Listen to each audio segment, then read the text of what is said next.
Hey Soul Family, welcome back to the channel. This is the White Feather Tarot, and in today's reading we're attempting something unique. We're going to do a personalized reading, a personal reading.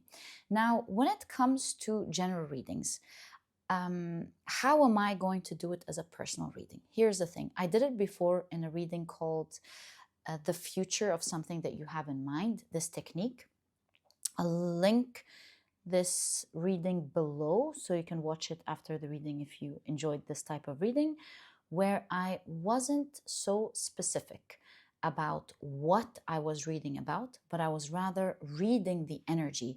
And this way you can listen and co-read with me and instantly understand how this message is speaking about what you have in mind, or in today's case, what this reading is talking about. So it's purely reading energy, and that's the best way to attempt to do a personal reading for you guys, purely listening to energy to see what your true message is.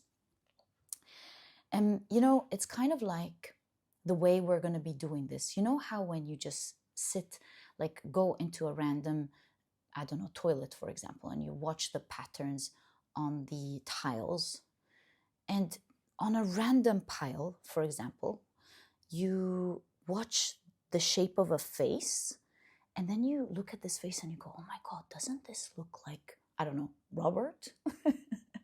Yeah, what is Robert doing here? Robert seems a bit upset, and they seem to be talking or expressing himself. He seems to be talking and expressing himself with a little bit of, I don't know, anger / upset, and you don't really focus much on it, but you're like, oh, that's funny. This pile looks like Robert, right? And then continuing on this example, when you get into this bathroom again, and you're like, oh, look at that tile, that looks like Robert, and you don't really focus much on it until one day something does happen with Robert. Let's say Robert is your colleague and you don't really talk to Robert that much. Let's say all your collaborations with Robert are simple good mornings. Hey, good morning, morning. Would you like me to pour you some coffee too? Yes, please, thank you so much. And that's about it. So you didn't really focus much on Robert. But then one day in the office, something happens, and suddenly you find yourself having like some form of, I don't want to say argument, but like there's some tension where Robert's upset, you're upset, and you guys talk to each other. It's a quick thing, but it really changes the dynamics of things. You move on, and it seems like everyone moved on from it. But then you go into the bathroom, and let's call it toilet. It's not a bathroom at work. My apologies. You go into the toilet, and there you see the tile of Robert. And you go, oh my God, I've been seeing this. It looks like this is an important moment. So perhaps I think we all moved on, but maybe Robert didn't move on. And maybe this was a little bit more intense than it should have been. Is this a message for me to reflect on this a little bit? Is this important? And you go and you think to yourself, you know what? Thinking about it now, it looks like it's very important that it doesn't get more intense than that. It does look like perhaps this is a message telling me that Robert is still upset. And if you think about it, maybe I had the rights to be upset about this, but maybe I was absolutely wrong in that aspect. Maybe I overreacted there or something. And you get this idea of keeping peace in the office, keeping it nice, and doing a nice thing of saying to Robert, hey, that day when this happened, I'm sorry, I really didn't mean to say it this way. And let's say you say that, and Robert feels very happy that you said that. And it feels extremely appreciative that you said sorry, thinks that this was such a wonderful, lovely thing to do. And suddenly your connection with Robert becomes a pleasant one, and it really changes the dynamics at work.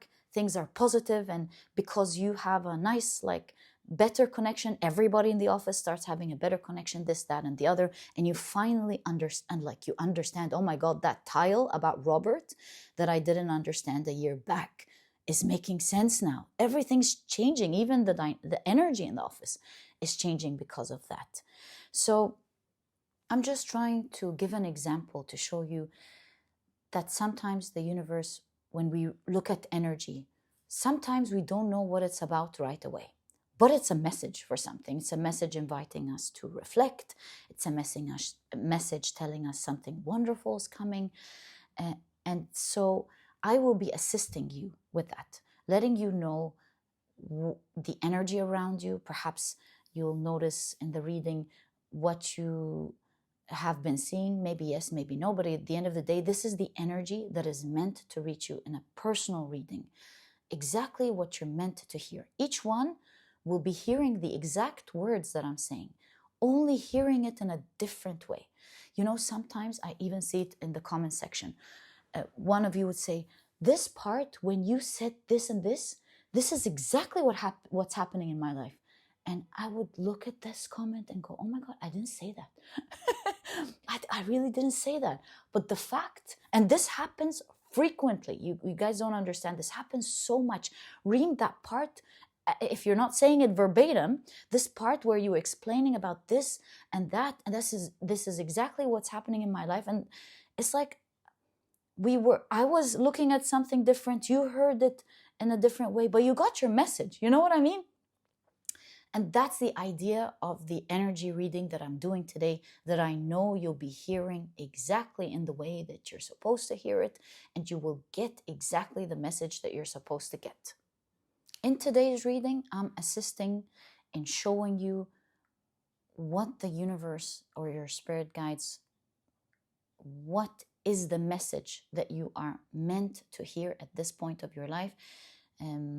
One that you are invited to reflect on, one that you're invited to maybe take action on if you want to, one that maybe is trying to show you, it's like an omen, showing you that great things are to come. I will assist you with the message that you're trying to get, because, you know, sometimes we get synchronicities and we don't know what it's about. And, you know, the funny thing is, sometimes you get synchronicities and it doesn't turn out to be the way you thought it was. And you're like, what? But I've been getting all these synchronicities. Like, for example, sometimes you meet a person or you're getting into something and you get 1111, 333, and you get all these messages and you're like, oh my God, it's divine. Is it divine? Absolutely. You're seeing the synchronicities yourself. But then it doesn't work out the way that you thought. And you're like, you might even cry and go, but I don't understand. I've been seeing the synchronicities. We've all gone through this, right? And so here, this is kind of like the universe pinning it in, so that when you go back and reflect, this is the message it's been trying to show you all along. It's like the universe knows it's going to show you, for example, this 11, speaking of 11, it's 222, but you know what I mean, 11, and you're like, whoa, yes, absolutely divine moment. Is it an omen? Is it a message that you're supposed to come back to, just like Robert's tile? Is it putting your attention towards, drawing your attention towards something? The universe teaches us how to communicate and connect. It's a magical process. Trust the process. And I am here in today's reading showing you honestly what I'm seeing in the cards. Whether it's an omen and we're seeing great cards, or whether it's an advice, I'm going to be honest with you like I do every single day. And in being honest and reading the cards, sometimes I'm accused of, I don't take it personally, but I'm just trying to show you what I mean by what I'm about to say. Sometimes I'm accused of, you just want to make us feel better. These are not happening yet. Or, oh, Reem, I don't like your readings. You're saying scary things. why are you saying scary things? You're supposed to be positive. While I absolutely believe 1,000% in a tarot practice that the cards coming out are not supposed to trigger fear, because that's not what spirituality is all about. I also am very aware that the cards are here, just like the messages, to either show you something that you're not seeing, showing you guidance. It's yin and yang, right? Just like Kalima, here to maybe show you a hard truth, but it's there for you to change, to be careful about something so that you don't fall entrapped into it, so that this reality does not happen for you. Like, for example, cards telling you, be careful. It looks like you're moving into the energy of not getting good scores in your exam. Be careful. If you don't pay attention, it's not looking like you might get your scores. And as long as the cards are showing it to you, they're not here to scare you and trigger you into feeling like, oh my God, I'm going to fail my exam. It's just here to help you, make you pay attention to what is important for you. It's like assistance, showing you, hey, look at the energy, it's looking like that. Your guidance is to not cry over the spilt milk or the days that you haven't studied. Get back into it. And we look at the cards and it shows you exactly what you're meant to do to help you in the best way in the few hours that you have, the few days that you have, so that you jump and get your scores.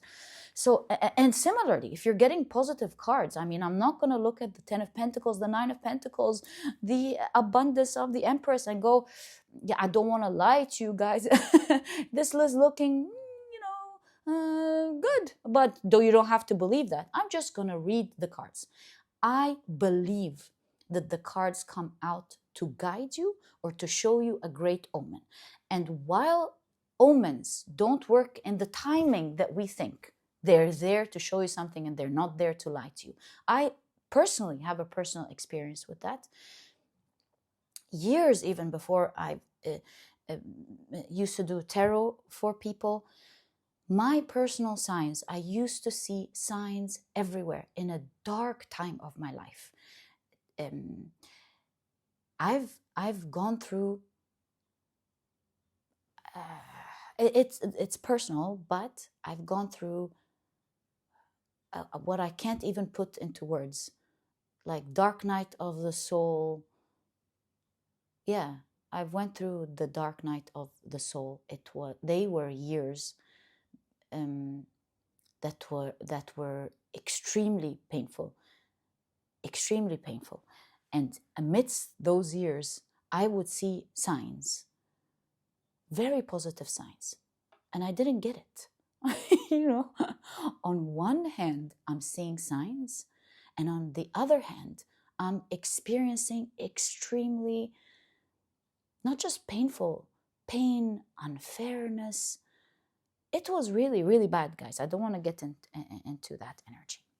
So, and I didn't get it. But one thing I noticed for sure is that I can't just be seeing these signs for no reason. Like, why do I keep getting these repeated signs? These very positive repeated signs. And I would get them, and believe me, year after year, I'm struggling through what I'm going through. Year after year, I'm struggling with what I'm going through. And I would see the signs. The only thing I felt back then is, I must be getting signs of hope for a reason. That's what I felt. I must be getting signs of hope for a reason. And one day, this has all changed. Just as if it was like a button. It started changing. Bing! It started changing. I started seeing the signs started becoming even more intense, and it started changing. And I came out of that period. And so I know for a fact that when we get omens and positive signs, whether it's reflecting in our lives at the moment or not, they are signs there for a reason. They're not going to go in the way we think. They're not going to work in the time we think, but they're there to show you that great things are to come. How and when is something that, whether we choose to believe in or not, is for our own suffering or not, you know? And if you don't choose to believe it, it's going to happen anyway. These are your promises from the universe to you. They happen when they're supposed to happen. They're going to happen whether you've believed in that time or not. They're signs, for a form of abundance that you're meant lucky as a spiritual person to see, to notice at least. Other people get signs, but they're not picking it up, right? That's just how things work, whether you believe it or not. You know, manifestation exists, whether we believe it or not. Magic in the universe exists, whether we believe in it or not. You know, water exists, whether someone in the desert believes in it or not. Not that water was an extreme. We can't live without water, but you know what I mean. So it's there. And if you're getting signs, if you're pulling out cards and that's what you're getting, you're clicking on piles, and that's the consistent message you're getting, it's going to happen in its own way and in its own time. Trust the process. I don't know. God, I lost my time speaking. We lost the trail here. But yeah, that's perhaps it's something that you were meant to hear. So where was I? I was talking about reading the cards. Yeah, I was talking about I'm gonna read the energy for you honestly. Whatever comes up, I'm just gonna say it. And I invite you to be a co-reader in these sorts of personal readings, especially if you guys enjoy them. I can do them every once in a while. They require a lot of attention and energy for sure for me to do them, but I absolutely enjoy them. And I invite you to be a co-reader with me. Listen to what the energy is talking about. And as you hear me, by time you will start understanding what this is talking about, and you will get your exact message. Yeah, so this is what I want to say about this. But let's get straight into the reading. Let me introduce your pile to you. I forgot to flip these. Sometimes I do that. So High Priestess. High Priestess. This way you're not distracted by the card that's underneath when I take it towards the camera so you can see your card better. Same thing with the High Priestess. There we go. And by the way, guys, I've created a new pick a pile section. If you haven't heard about this, in the introduction, you'll find the timestamp below, where when sometimes you're so confused and you don't know which pile to pick and you want spirit to pick your pile for you, I've created a system for that. You'll find it below. This timestamp will take you straight to the part of the introduction where, you know, today I really just want spirit to pick my pile. Maybe every day. I always say the way that resonates with you when it comes to picking your pile is the right way for you at this moment of time. So yeah, let me introduce your pile to you. For pile number 1,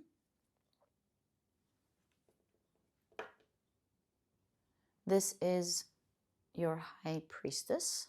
There we go. And your crystal is the beautiful Amethyst.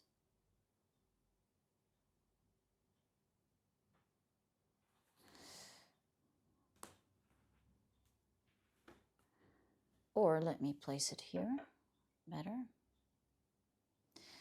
For pile number 2, this is your High Priestess. And your crystal is the beautiful Caribbean Calcite.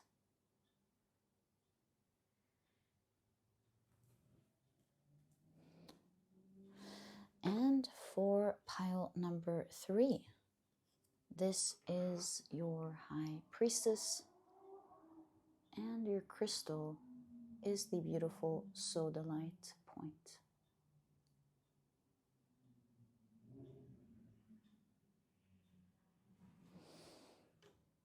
So, take a look at which one of these 3 piles you're the most drawn to, and this will be the pile for you here today. As I always say, in case you feel drawn to more than one pile, maybe even all of the piles, trust your intuition. It's meant to take you to the reading that you're meant to hear today. If you're drawn to several, maybe all, you have messages there that you're meant to hear about. That's why you're drawn to them. Yeah, so I would say trust your intuition. And, you know, if your reading is longer than one pile, I would say keep me in the background, enjoy doing your chores, grab a snack, grab a drink, and yeah, enjoy listening to your message as you do other fun things. And once you're ready, you'll find the timestamps down in the description box. Click on your times, and I will see you in your readings. Also, please note that in a moment, I will be assigning different zodiac signs to each pile. And so if this is something that you do not prefer, please pause the video and take as much time as you need. But if you prefer to pick your piles using your zodiac signs, then my dear soul family, as you know, this part of the introduction was created specifically for you. After the shuffling, I will be drawing out 4 signs for each pile. So 1, 2, 3, 4. 1, 2, 3, 4. And 1, 2, 3, and 4. Right, let's see what signs we have for each pile. So for pile 1, we've got the signs Pisces, Leo, Aquarius, as well as Gemini. For pile number 2, the signs are Libra, Taurus, Aries, as well as Capricorn. The signs for pile number 3 are Virgo, Cancer, Sagittarius, as well as Scorpio. So, my dear soul family, these are the zodiac signs and their association to each of the piles in today's reading. Please feel free to pick your pile or piles using your sun, moon, or rising. I highly recommend you check out the 3. Alternatively, if you prefer to pick your pile or piles using other placements in your chart, please feel free to do that. Your way of picking your piles is the correct way for you now. Once you're ready, you'll find the timestamps below. Click on your times. I will see you in your readings.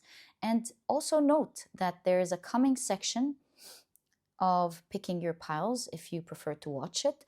It's called Spirit, Please Pick My Pile. We shuffle some cards and find out which pile you're meant to choose today if you want Spirit to pick your pile for you.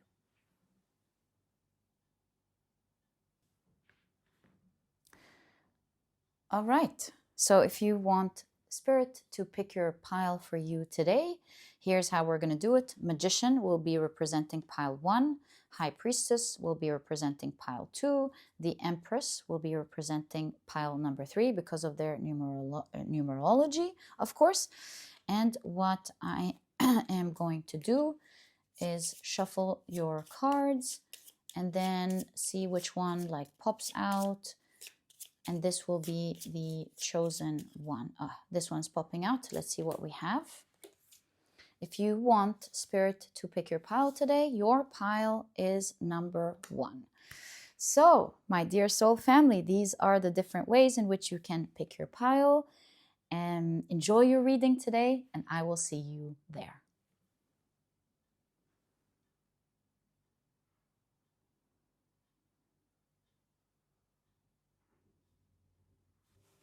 Hi, pile number 1. Welcome to your reading. Today, we're doing a personalized reading. And as I've explained in the introduction, I will be reading it by reading your energy. I will not get into specifics of what this message is about, allowing you to listen intuitively and understand how this is personally speaking to you. And in this way, I can read the same message and each one will be hearing it in the way that they're meant to hear it. Making it a personal reading for you. So these are the decks that I'll be using. If you're interested in knowing the names of them, you'll find that I list them below. And very quickly, let me introduce your pile to you. Your crystal is the beautiful Amethyst. And if you've picked your pile using your zodiac signs, then in that case, the signs for this pile are Pisces, Leo, Aquarius, and Gemini. Welcome to your reading. If these are not your signs, please don't worry about it. It's just another way for others to pick their piles as well. All right, so let's get straight into it and see what your message is about. We will be looking into your reading today. Actually, we will be dividing your reading into 4 sections. One message, 4 sections. So let's get into the first part of your message about your personal reading. Here the key words are the key sentence rather is impulsive actions create problems.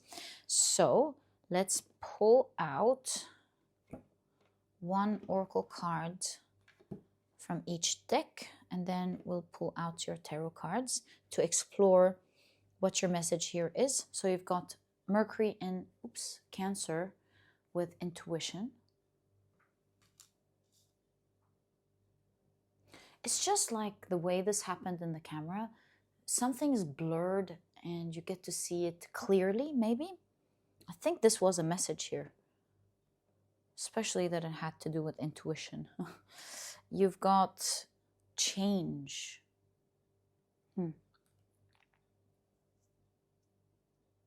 Let's take a look at your tarot cards.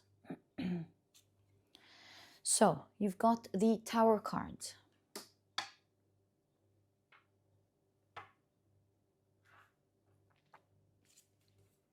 The Star card. It's exactly what I thought, and then I saw the Merkaba. I'll tell you what I'm seeing in a moment. It's just actually like the spiral. You've got the 7 of Pentacles with the keyword failure. And then you've got the 2 of Wands with dominion. So your personal message is: you're going through a time of great change. Notice the spirals here and the spirals in the 7 of Pentacles. And with great change comes great movement. And just like mixing 2 colors together, initially it looks like one is taking dominance over the other, and then suddenly the other takes more dominance, and then by time it starts blurring out, changing into an entirely different color. If you're mixing yellow and blue together, you mix, it starts looking like, it's looking more like yellow, and then the more of the blue paint comes in, and it looks like, oh no, I think there's more blue here. And then it starts changing into an entirely different color, the color green. You're asked to see through that as the colors change. Meaning, you will experience the highs and lows of this mix of energy. Sometimes feeling like, oh my God, with the Star card, this is amazing. What is happening in my life? And if you notice, it kind of looks like spirals too here. This is amazing. And the Merkaba that we see here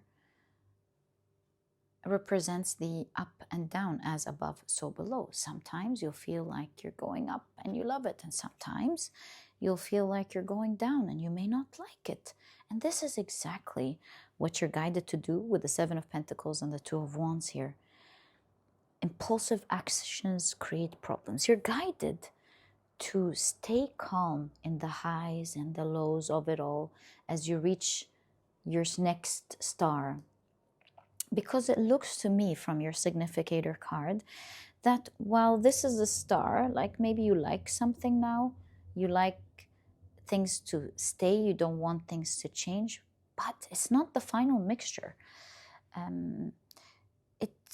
Once you get out of the old star into the new star, the old life into the new life, you're gonna go, oh my God, how was I in this life? I thought that this seal's stomach was everything, metaphorically speaking. Look at this land. Look at this greenery. Look at the sun. What was I doing in there? But the taking out in this process, I would imagine, would feel scary. Like, what's going on? Why am I pulled? Only to realize you're being saved into a much beautiful place. And so your guidance here is to be patient with the highs and the lows that are happening in your life. The shift with the Two of Wands from one energy to another. In this coming period of your life, you're guided to stay stable and don't go up and down with that energy. Nor the extreme high nor the extreme low are advisable when it comes to how you react to it, how you engage with it. So is it okay to feel happy? Yes, but don't for now get too ecstatic when it goes up. Just be happy. And when it goes down, is it okay to not like it? Absolutely, but don't feel devastated. And allow it to take its natural form and shift into entirely something new that you will absolutely love, leading you to your next big star. And so this is a phase of your life that definitely requires you to stay still, dear heart. Yes, be happy. Yes, feel, it's okay to feel the moment of something that you don't like. High vibration, by the way, does not mean you shouldn't feel these different emotions. It just means how you transmute these emotions into going back to higher frequency. But to expect that you should be in high frequency all the time and forget that you're a human living a human experience and that it's okay to feel bad. I mean, for someone, for yourself, for someone, but then to transmute that energy into high frequency is really what this is about. So it's okay to experience these different emotions. That's absolutely okay, but don't indulge in these different emotions. So do you feel something blessed that happened? Feel it, but don't be super high about it, because super high leads to a super low. Be happy, be grateful, enjoy it. And similarly with the low. Do you feel sad at the moment with this type of change? Do you not like it? Is it like a bit stressful? Yes, how you deal with it is what matters. And not to stay in the low, in the very low, and so on. Deal with balance with the Two of Wands, with these highs and lows, and be patient these days. It's going to take your life or this path that you're in, whatever this is, I don't know. I'm not going to suggest, like I said, I'm just going to read energies. Whatever this change is going to take on a new form and a different color. It will be your new star, a very high star that you don't even see in your perception at the moment. Maybe you feel it with your crown chakra. You feel something amazing is about to happen, something that will help you reach the star, the destination. The star is a dream come true, something that's taking you to your dream. But just like baking a cake, you got to trust the process as you mix the ingredients and you watch everything change, you put it in the oven, you trust the process, you get a delicious cake. And while an oven may be a really bad idea for us, it's a great idea for the cake. So just trust the process. Don't assume anything, is what I'm seeing. Just let it happen. Don't assume that the fire will harm. The fire can harm, but the fire can cook. You see? So just let things happen and you will see that what you think is fire is actually turning it into something great. And what you think may be amazing now, may be just a little bit of the awesome energy to come. It may not be the full potential. So just let things form and be patient. And speaking of patience, that is the next keyword to continue on your message. So let's see what next message you're getting when it comes to this, or maybe something else, I'm not assuming, but you're definitely getting patience here. Let's see what this is about. So you have the sun in Pisces with vision. getting a lot of water signs these days. In this reading, it's really wanting you to tap into your intuition, your third eye. Your reading today wants you to see beyond all of that. Yeah, just like the sun, you can see the whole planet and the solar system and so on. You're meant to take an outward picture, because if you take a few steps back, look in retrospect, look at what's been happening in your life and where you're going, I think you're going to start seeing a specific pattern or picking up something intuitively. Let's see. Oh, look at that. We've got symbiosis. Very interesting. I love this. Okay. You've got the Two of Cups. Again with the twos. The Prince of Wands. This is the Knight of Wands. You've got another prince, the Knight of Cups. And I guess we should stop there because of the space. I'll just trust the process. Unless we want to expand, I can always expand here and there. So, patience. Dear one, patience, dear one. Patience, dear heart.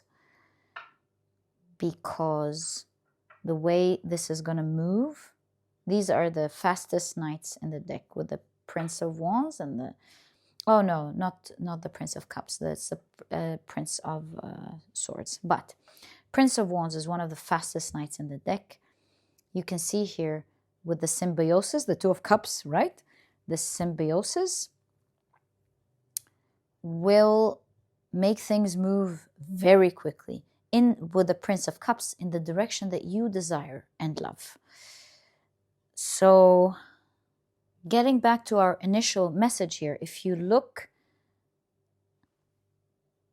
at things from a bigger perspective, you will see that the highs and the lows in your life are actually working together, benefiting your life. Two of Cups, working together in harmony.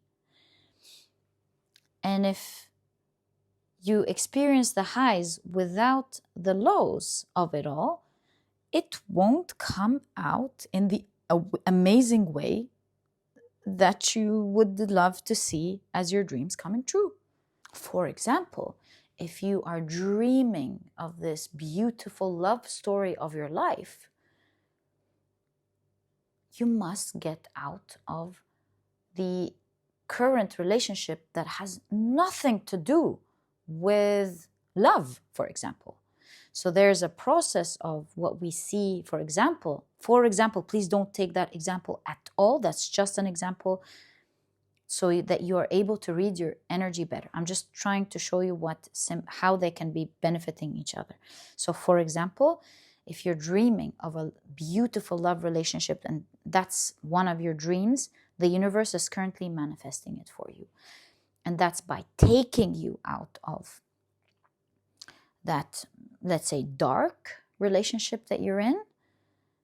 And at the same time, you might start be experiencing highs. Maybe you start experiencing, for example, very pleasant communication from someone.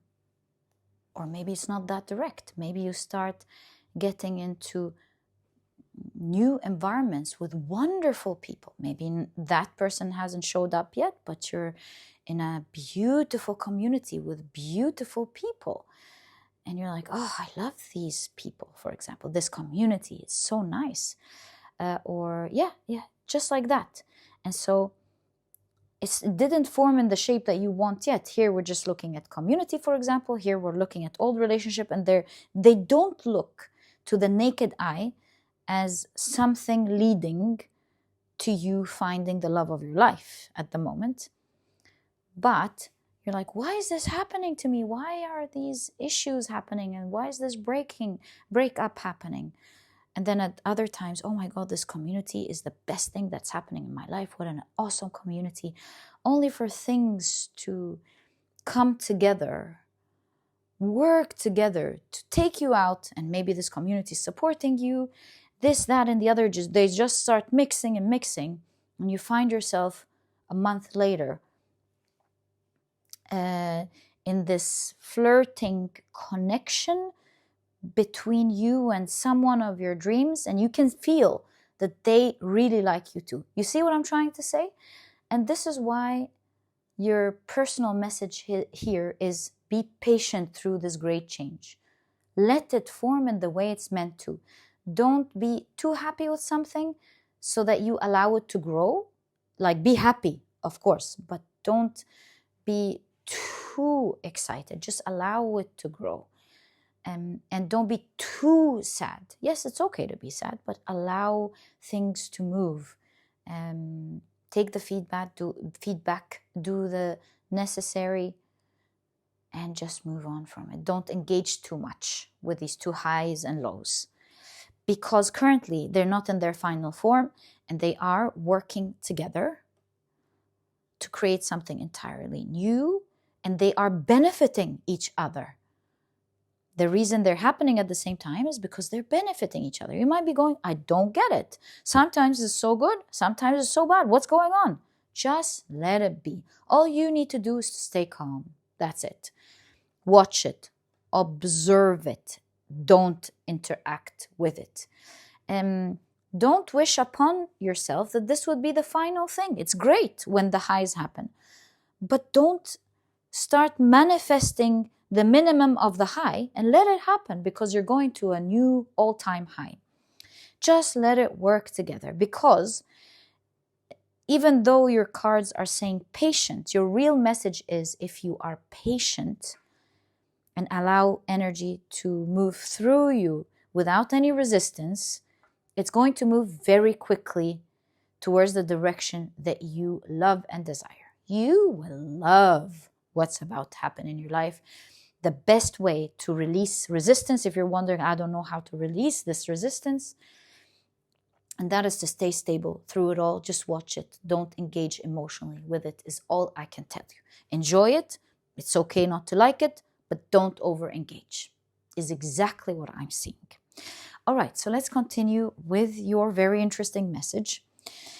Here we have confrontations are ineffective. So let's see what this is about.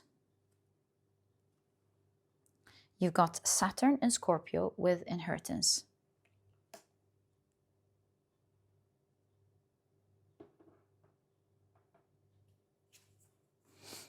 You've got currents.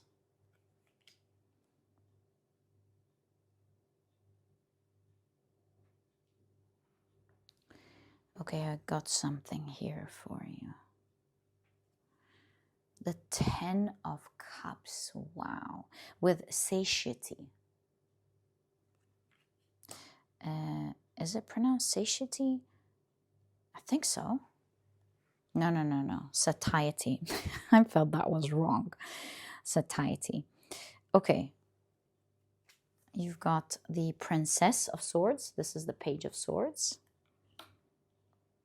Ooh, the Princess of Swords, the Earth of Air.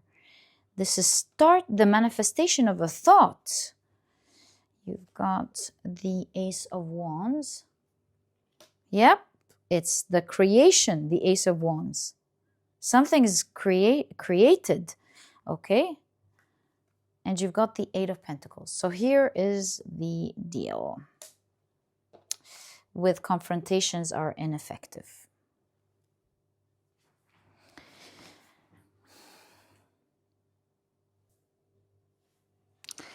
This, in conjunction with the Ten of Cups and the beginning of manifestation, with the Princess of Swords, centering this part here, and every other card agrees and shows it profoundly. Your message is something around, I never thought I would be okay with this happening, but here we are, and I'm absolutely excited about it happening in my life. It's kind of like the very thing that I thought I would be afraid, which played a form of foundation in your life that you were so protective of. one day, as you come out of it or things change, there's a moment that you will be saying, oh my God, the very thing I've been protecting for so long, one of the biggest things that I was so afraid of ever, here we are today. I'm so happy that it's happened. An old energy that used to sting will die. And you will be getting the benefits, first and foremost, out of this dying situation, out of this ending. It's not just going to end, but your strong message here is that it's going to end with you taking huge benefits. Is it with inheritance wealth? Is it a huge other benefit? I don't know.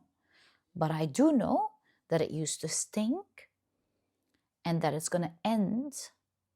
You were holding on to it for some reason that's important to you. And this change is going to bring about huge benefits from that side. At the same time, your desire shall begin, where it's growing masterfully in the way that you would have loved to happen. Again, you would be thinking in the same way, oh my God, how is it possible for this new energy to come true for me in this exact perfect way? Is this crazy? Is this crazy? How can it be manifesting this dream in exactly the way that I wanted, although the circumstances that I was in maybe wasn't conducive for it to happen in the way that it's happening now? But here's the thing. This is the moment, and that's the biggest learning from this message, where you will understand how things can happen in the best way, maybe even better. Perfection with the Eight of Pentacles. Although you think that everything around you isn't conducive for it to happen. And great things can fall that you're holding on to that can bring about great benefits that can help you in your life. And both of them work in helping you manifest and become super satisfied with that moment or that new chapter that you're beginning in your life. These two are two new lessons that will teach you to release attachment. They will allow you to visibly watch that magic exists. It doesn't always necessarily have to make sense in the moment, but it's all about learning the fifth element, learning to work with the unseen. It's not a time with confrontations to confront that energy, to necessarily take a specific action to stop it from happening, or go in a specific direction that you think is necessary or right. It is a time of great observation and allowing the energy that you're feeling the intensity of take its due full course. You will feel like the energy is intense in your life, sometimes intense in a direction that you don't like, as discussed, or intense in a direction that you really love. It is confusing, but that's the mix. That's leading up to the very moment you're going to say, who would have thought? This is with the unseen, as discussed, really going to be two different energies teaching you not to be so attached, teaching you that while it's important to do whatever you can to move things obviously in the direction that you want, you also, in balance, must allow things to happen without resistance. And so it's about taking action, but not being resistant. And that seems to be the highlight, one of the highlights of your messages. This confrontations are ineffective. Don't be so resistant. Do everything that's in your hands. Do your best. In fact, doing your best always brings about the right results. It may not move again exactly in the direction that you want, but that movement is necessary. And at the same time, internally, you must release that resistance, knowing that it's all going to be good. It's all going to be good. Just sit back and observe. Okay, so to complete your personal message, let's continue to see the last part, which is bold backfires. Right. You know what? I know what bold backfires means, but I suddenly got a different understanding. As if this is explaining that bold backfires in your life at the moment. So there seems to be a message throughout about don't make any extreme decisions as the change happens. Do it after if you would like. But as changes happen, sometimes we get intense feelings, and it's natural. And you get intense feelings in the highs as well. Don't make any bold movement. Watch and observe the energy and make your decisions accordingly. But don't make any bold decisions in your life at the moment during that time of change. It's a time just like a chemical reaction. You put the different ingredients together and you sit back, allow it to fully happen, and then you would use it for whatever you need. So yeah, don't make any bold decisions in your life at the moment. Whatever decisions you've taken previously, whatever you're doing, if like bold is required because that's something that you must take in the moment, obviously go with it, but don't make an emotional bold decision is what I'm trying to say. So you've got, whoa, Saturn in Capricorn with riches. And look at your star, ending your reading again. And you've got time. It's like time will tell a story. You see the different levels of the earth telling a history of what has happened thousands and thousands of years ago. So you will see that the layers, as is what's happening in your life, layer after layer after layer, each layer of change is forming a story of your life. Allow these layers to be created because they are leading to great riches. Just like you know how a diamond forms under pressure, these layers are creating the right environment for great riches specifically to happen in your life. There's something about whatever riches mean to you. Is it wealth? Is it people? Is it love? Is it the abundance of something specific in your life? I'm not going to suggest, but all I can tell you energetically that whatever this is, star, this dream means to you, you're going to be so abundant and rich in it. With time, allow things to happen. Let's take a look at your tarot cards. So you've got the Seven of Swords with futility.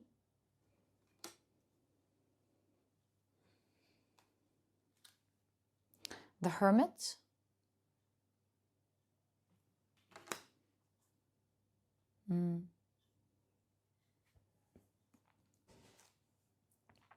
The Five of Swords. And I feel one more card. So I'm going to place it right under the Hermit. And that's the Four of Cups with luxury, right? So your final message to complete everything we've been looking at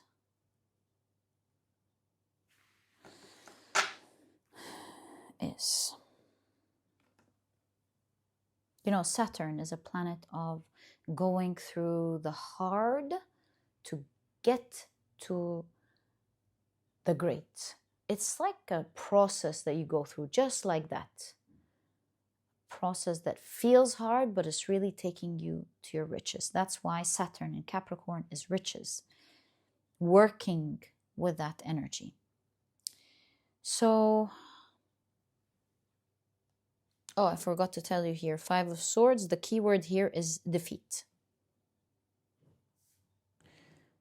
The more stable you are during these layers of time, as things change these days, resisting to take any bold moves, but deciding to stay in peace and stability. You even have in the Hermit here the word Om. Om. The more you successfully, and that's the key secret here, remember working with the fifth element, the more stable you are and calm and at peace as you are, observing these layers happening without taking any bold movements, the richer you will become. Because with futility, it's pointless to get riled up. The reading has taught us throughout that it's not real energy. It's not the final mix of colors. And so it's pointless to take a bold move here, a bold action there. You know, imagine it like with siblings, for example. A huge argument can occur, and you may hate your sibling on that day. Like there comes days when the argument is so big that on that day when you were little, you're like, I hate my brother. I hate my sister. Or even I hate my dad. I hate my mom, right? But once you're calm, everything calms down and you move past that huge energy and things move on, you realize just how much you love your brother or your sister, how much you love your dad or your mom. And imagine taking a drastic action on that day, saying something to your brother or your sister or your parents that really would leave a mark in their soul forever, like saying to your brother or sister, oh, you know, you're a this or a that, you look like this, you do that, and, you know, saying something absolutely horrendous, leaving a huge mark on that day. And this is why this is saying allow the layers to form calmly, because the layers don't just mean the tower, they also mean the star. So don't take bold moves. You keep getting that strong message. It's like I think the insistence on a specific message is meant to allow it to sink in so that you can hear it and see it in different ways, especially with the type of energies it continues to come with, so that you see why. And so when you allow the highs and the lows to just form calmly, as time passes by, you're like, oh, I'm glad I didn't follow that idea because if I had followed this, I would have prevented this, I would have prevented that, or I would have affected it in this way. I would have been going down a path I really wouldn't have been happy with. So I'm glad I was calm, very calm. I didn't take a bold decision when it was high. I didn't take a bold decision when it was low. And so again, that teaches you another perspective of least resistance, to allow it to flow. That is the shortest path to your riches, because that's happening for you these days. You keep getting that. The goal or your dream with the 10th house, goal, dream, is being materialized. Allow it to happen, because taking bold action as you can see, is pointless, useless. It's only going to affect you. While it might make absolute sense with all of the emotions at the time to take action, you will find after a day or two, it really wasn't pointless. Even in our work, sometimes there is this bad day and we get so angry that we're like, I'm not going to work again. I'm going to leave this company. I'm going to do this. And then when things calm down and, it turns out to be not such a big deal and our emotions made it really look like a big deal, you're like, unless you don't, of course, stand up for yourself in the regular way, it could be a big deal it might look like a big deal in the moment, although it's not. So, and then we go, oh, glad I didn't do anything crazy on that day. I talked to my manager and said this and this and this and that. Could have made a big deal out of something that isn't a big deal, but felt like a big deal at the moment. And so it's like that. With the Seven of Swords, sometimes these two highs can be tricky. Stay calm. And stay calm in the illumination of that message. Remember it at this time of your life. Don't worry with the Prince of Wands. This is going to move past very quickly if you stay in that energy.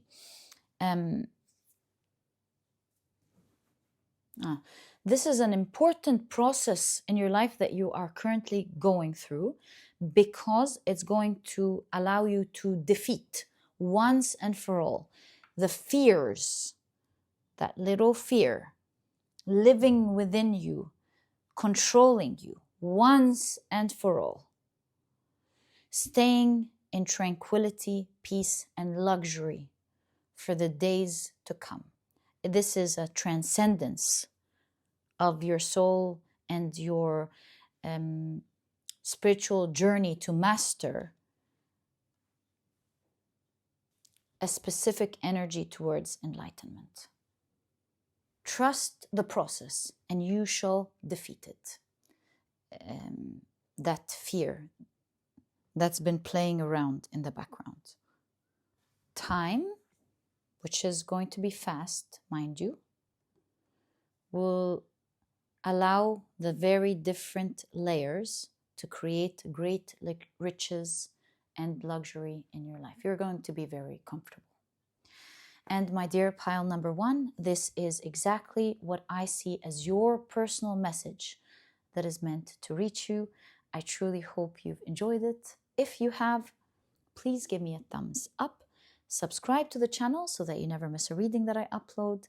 And my dear pile number one, I'll catch you in the next reading. Bye. Hi, pile number two. Welcome to your reading. Today, we're doing what is the most close it is to have a personal reading in a general reading. And I've explained in the introduction how I'm going to go about it, making sure that as much as possible it feels like a personal reading for you. But just to give you like a quick summary, I will be reading this in an energetic way, not being too specific, but just watching the cards and reading the energy translated from the cards. This way you get the opportunity to listen to it and understand how it's relating to your reading. So, to your life, I mean. Let me introduce your pile to you very quickly. Your crystal is the beautiful Caribbean Calcite. And if you've picked your pile using your zodiac signs, then in that case, the signs for this pile are Libra, Taurus, Aries, and Capricorn. Welcome to your reading, guys. If these are not your signs, please don't worry about it. It's just another way for others to pick their piles as well. Okay, so let's get straight into it. This will be your main card. As some of you know, this specific oracle card has 4 sides, which will allow us to continue doing your reading using each side, giving us an in-depth understanding of the full message. It's crazy. You're not going to believe this. If you came from pile number one, you're already like going, oh my God, what? This is the exact card that we did the whole reading for in pile number one. I'm sure it's going to translate different. I don't know. I'm not going to assume for pile number two, but you know what I'm going to say. If you're drawn to pile number 1, I highly recommend it. It's obviously an invitation for you to hear something important in pile number 1. All right, so let's get straight into it. The first part of your reading talks about impulsive actions, and it says impulsive actions create problems. Let's see what this means in your reading, in your personal reading. Okay, so you've got Saturn in Leo with generosity.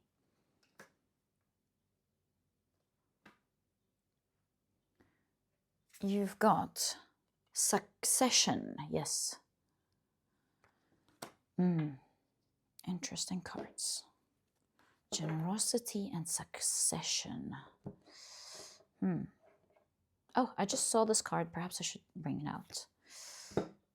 You also have, I think it's a clarification card because I kind of like saw it. So I'm just going to keep it here as clarification and then I'll remove it, because this part in any case has to do with the last part of your message. So you've got Venus in Aries with lust. So it's clarifying what we're seeing as generosity here. Let's pull out your tarot cards. You've got the 7 of Wands. Oh, how funny how the cards speak a different language with the different cards that it comes up with. It's crazy. You've got the Star card, right? Okay. I have an interesting message here for you. You've got the Death and Rebirth.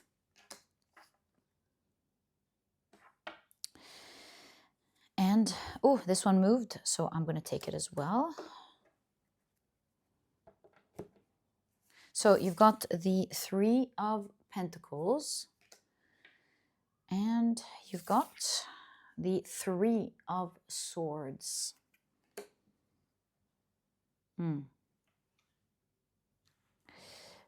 Listen up, because this is a very important message that's meant to reach you right now. Centering the reading is your Star card, and it talks about a huge fulfillment, a huge wish. This is a major arcana. This is a major wish coming true in your life, right? Now, the thread here gives me an idea of attachment. I would read it differently in another pile. Why am I reading it as attachment? Because here we can see the threads. Here we can see the threads. What are the odds that you're getting all these threads? Not only that, but you have generosity, and it was clarified by lust. So you can see intense emotions for something, creating an instant attachment. And it makes sense when we watch our dreams come true. We sometimes could get very attached to it. But you see the attachment. The 3 of Swords explains pulling at the strings of one's own heart. And you can see it clearly in this 3 of Swords, by the way. It's one of the cards that really hone into that understanding. So there's something about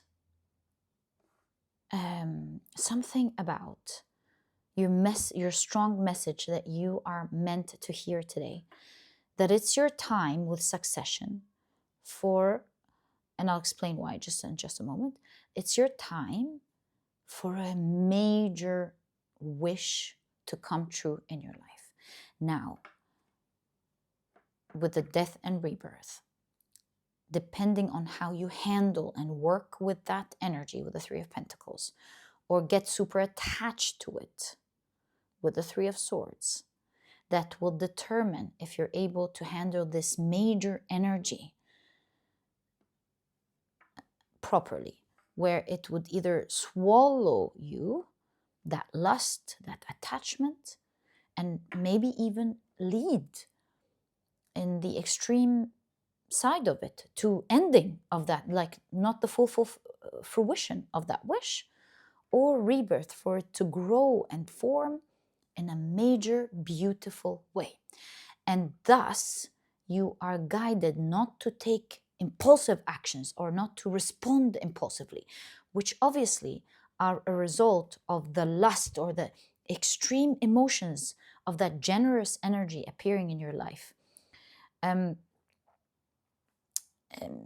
They're the result of this lust. And so they're not really the result of balanced, the correct, or no, we don't want to say correct, the balanced way of dealing with that energy. Let me give you an example, and please don't take examples literally. Examples are only meant to allow me to show you the energy that I'm seeing in your cards better. Imagine you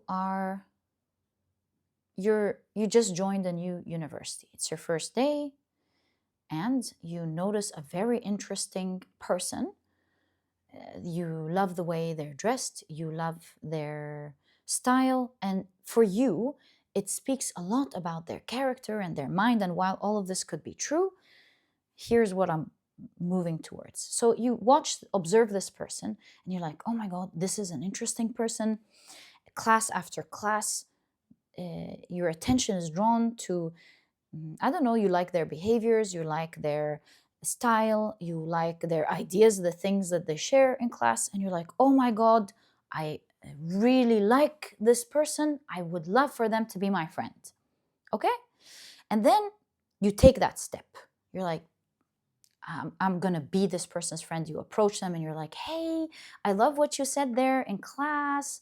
This was so interesting. And you know, this homework, would you like to hang out today and do this homework together? And suddenly you see this interesting person acting in an extreme way. Instead of being very happy, yeah, I would love that. Let's where should we meet? Yeah, 3 p.m. I'll meet you there. Catch you there. Bye. You know, you suddenly, let's say this other friend, I forgot to introduce you to the other friend. Let's say this other friend that you're interested in has an extreme need, like over the normal need for friends. Let's say this person needs to work through their emotions. Maybe they need to work through their belief in themselves that they can have friends, whatever it is that this friend is currently working through that you don't understand or see, right? So I'm giving you both perspectives. No one's bad here, no one's good, just regular human beings working through their lives, right? And so instead of that normal reaction or that regular reaction, you find out that this person has started acting in an extreme way towards your offer. Let's say you just notice a weird vibe of this person being extremely happy about you, wanting to be friends with them. And let's say they become super obsessive about it. They text you every 3 seconds. And while it could be really interesting in the beginning, like, oh my God, this person is so excited to be my friend, it starts becoming super obsessive. Like I said, they text you all day and they start getting mad at you for talking to other people. They start to interfere in your life right away. They start doing all of, maybe they already have all of these things with lust here and the attachment. They start forming a lot of things that you didn't get to yet. And so as a result of all of the castles they start building in the sky due to this attachment or need, you start feeling weird about this connection. While it was so cute and sweet in the beginning for you to see how they're reciprocating and how excited they are, it's the extreme reactions just started feeling wrong. They're just starting not feeling well. And so your feeling about this friend starts intensifying until you decide that you have to stop this connection because you don't feel safe, let's say. So you go to this person and you go, oh, I can't make it today for whatever reason. I'm so sorry. And you start distancing yourself. So here is what happened with the other person, who's not evil, right? Who's not weird. They have their own emotions to process and go through. And they haven't had the guidance, a good guide to show them how to do things. So again, no judgment on this person, no judgment on that person. We're just looking at things. And this person they still are going through the process of learning how to process through their own emotions, and I'm sure this person is going to heal and grow one day and will look back and go, yikes, what did I do there? you know so but because of this other person's attachment, here we see the understanding of what I want to say with the death and rebirth card. So what was about to process when it comes to their wish, hey, I'm just about to have a great friend now, the extreme attachment just ended something that could have gone great. Or by learning to, although this is their biggest dream, learning to manage it in the way I'm just about to explain to you, just cause this to grow and continue to grow in something great. And that's what I mean here by the energy of working with that energy, although there is attachment here, or allowing your lust and desire to overconsume this generosity and cause the pain. Something in a reading recently, and I don't know which reading is going to be in the channel first, like this one or the one I'm about to talk about, but I'm going to share with you a line that I just read in a guidebook that blew my mind away. I love this line, and it's kind of very close to the energy I'm seeing here. Hold on, let me get it. I mean, the reading is entirely different, entirely, but it really reminds me of that brilliant line.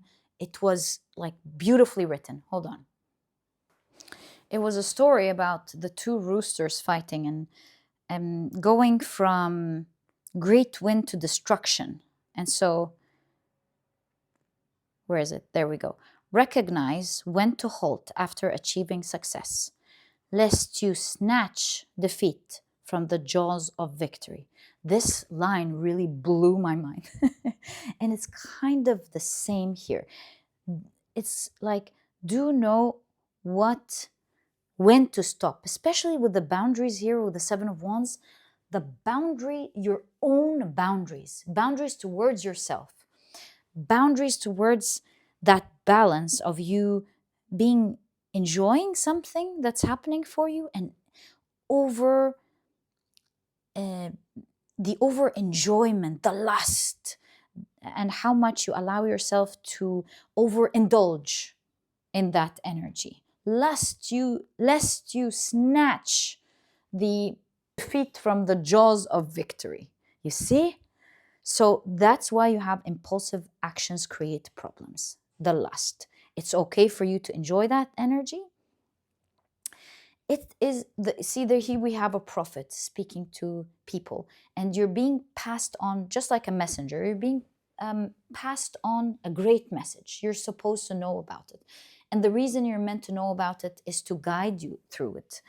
And a huge wish is coming true. Prevent yourself from the overindulgence and the surge of huge emotions that you will engage with if you're not careful when a huge dream, a major dream starts to happen in your life these days. It is a time of change with the 5. It's a new beginning with the 1, but more specifically, a new beginning towards healing and building your own character with the 1st house. That's the most important on focus here that your guides are looking at. Is this a big wish happening? Yes, but it's meant to help you grow, like become a better version of yourself. You see here, hold the tongue.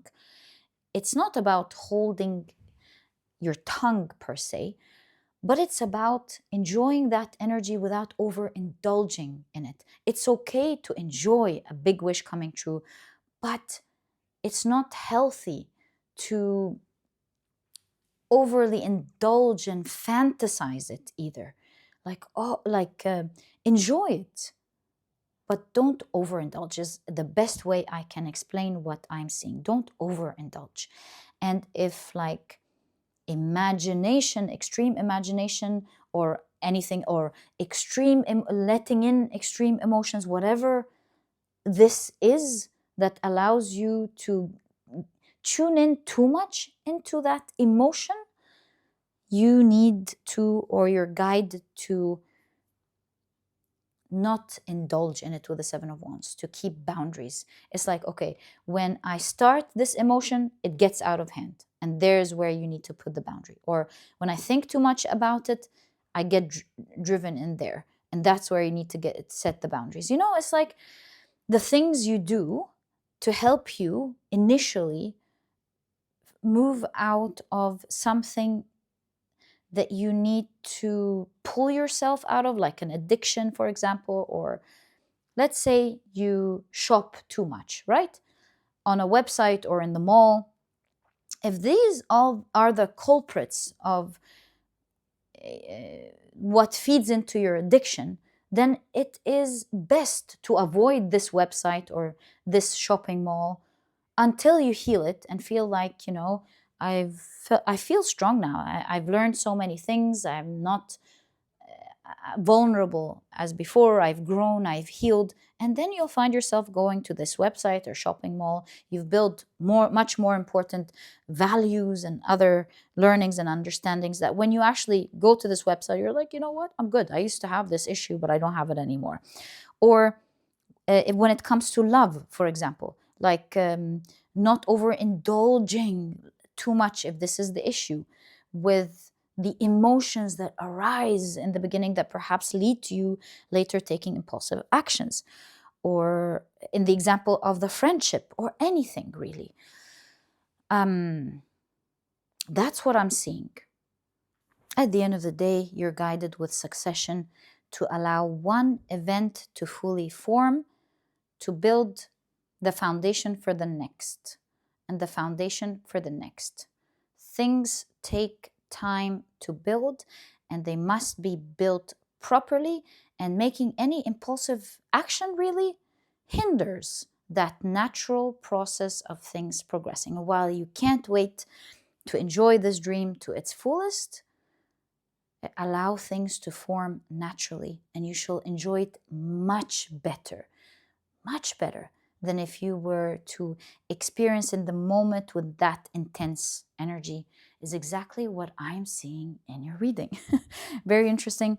Let's put this back now that we understand the energy of generosity and what it's trying to say. And let's move on to the second part of your message, which is patience.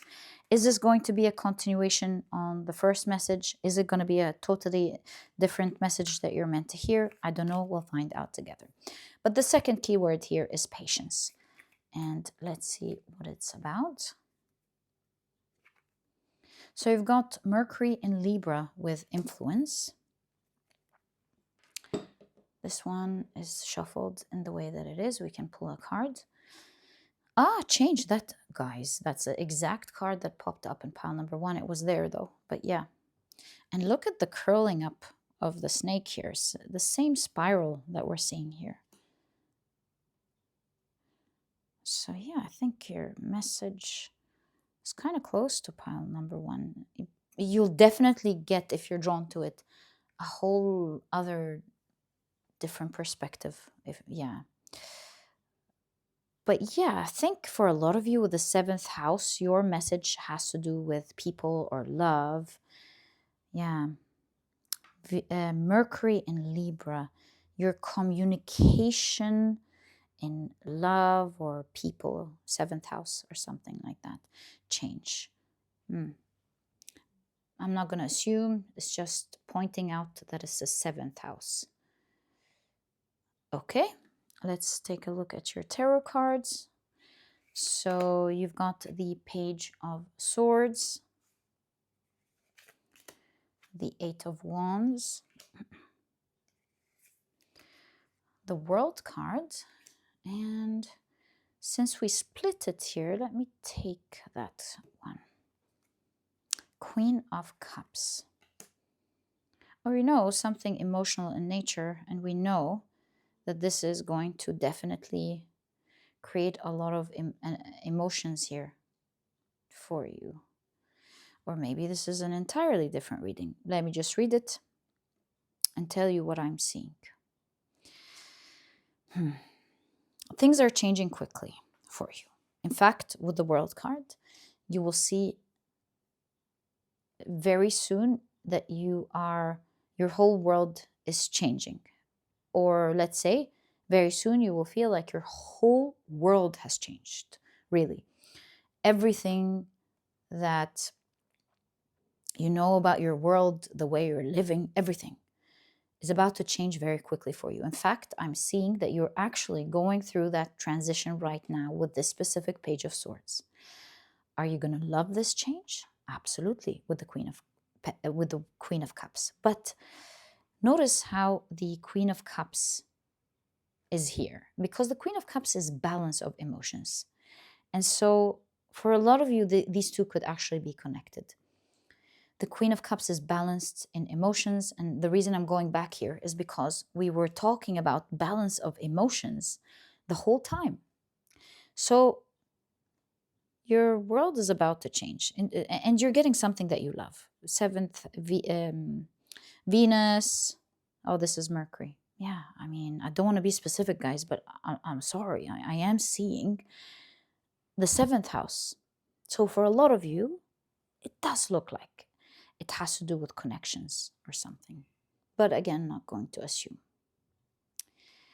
And I see your whole world changing very quickly. It could be due to love, or it could be due to the influence of something that you love or the people that you love around you.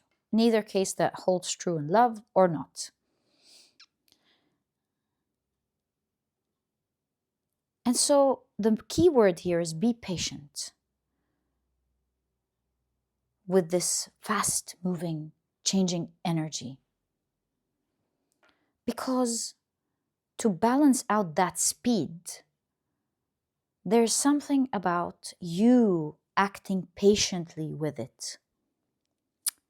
It's a crazy message, but I'll tell you what it means with the Page of Swords here, guiding us, allowing us to understand, make sense of this huge change, and how patience fits in. The yin and the yang. The best way to deal with speed and match the energy of speed is to slow down. When you watch someone master an energy, you know how when we see, for example, people working in the factory and they go, dun, dun, dun, dun, dun, dun, and you're like, whoa, how do they move all of these things quickly?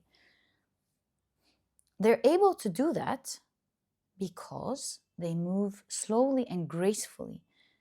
And that creates the momentum for them to move very quickly, as you see. And so there is something about take it easy and slow. Easy does it. Because moving slowly allows you to think with clarity, and it allows you to take educated decisions for the next step that you're going to take. If you move quickly without thinking, especially with the impulsive energy that we've seen here, and we've learned here that it is the impulsive, the lust that's creating this impulsiveness. Now we know what the culprit of the speed is. Here it shows you the benefit of moving slow in a fast-paced situation.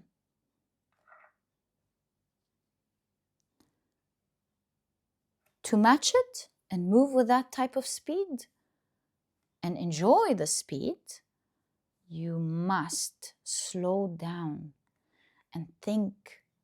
So what is slowing down here? Thinking about every step that you're about to take. That's slowing down in the speed. And so before you make a decision, take a step, send a message, do this, do that, you are required to slow down with from all of the high and the surge of emotions, to calm down first, meditate, bring down everything back to balance emotionally with the Queen of Cups, and And from that place of emotional balance, first, think about that step. Is this the right step to take? Is this the right decision to make? Is this the right message to or email to send? Is this the right this? You know how they always guide you when you're writing an emotional email at work, for example, that you write it, let it all out, but don't send it. Calm down, especially if it's an important one, calm down, and then come back to it when you're calm towards the end of the day. Look at it, read it, adjust it better now that you're calm and you're like, oh, that's cringy. How was I going to send that? This, that, and adjust it better where it can come in the most civil, best way to represent you on that day. And so it's still fast, but it's not impulsive either. So I think that's definitely a continuation, in my opinion, here, talking about how you're really being influenced by a surge of emotions. Again, do you see that? Influenced by emotions, influenced by someone. It could be someone, it doesn't have to be love. It could be influenced by someone that you like, or in seventh house, influenced by people around you, or influenced by love. And that really, along with the great change happening in your life, sometimes we're not in our best mind, and you're guided to remember during that time to go back to your emotional balance. You could meditate, you could go out for a walk, maybe you can discuss it with yourself, with a friend, to journal, to just let it go and be for now, and do other things, because maybe at the moment there's a lot of emotions, not the best time to respond to this outside situation, outside world thing, person. You must take steps from a place of emotional balance. That will really create the world, shape the world that you are wishing for in the best way that you want, completed in the best way very quickly. And that is how you match speed. You match it with patience. And this way you can think about your next step. And so you're moving with speed, but you're not impulsive either. Yeah, that's what I see as the continuation of your personal message about that huge dream that is about to happen now for you. Okay, let's now take a look at the third part of your reading, of your message. Confrontations are ineffective. This one is making me feel drawn to this specific card. So confrontations are ineffective. I wonder why you're getting that. Because of generosity? I don't know. I'll keep that movement into consideration. So you've got Venus in Scorpio with secrets.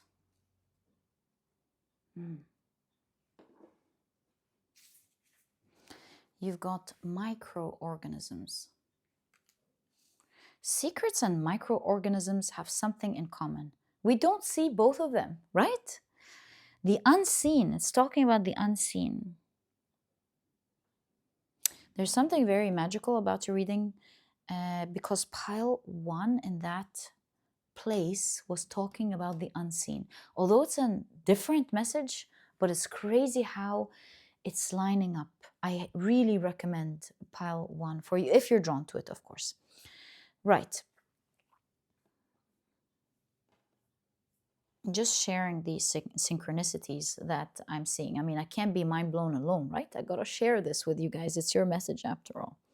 So you've got the Chariot, the 7 of Cups,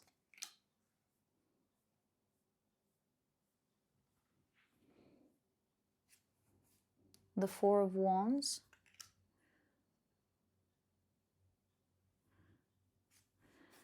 the 5 of Cups,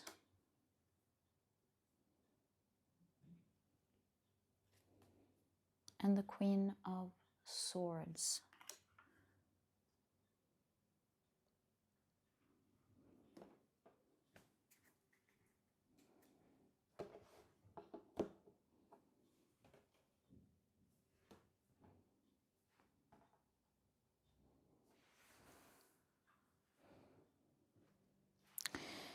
Centering your reading here is the Seven of Cups, the card of illusions. We were just talking about building castles in the sky. That's the card of building castles in the sky.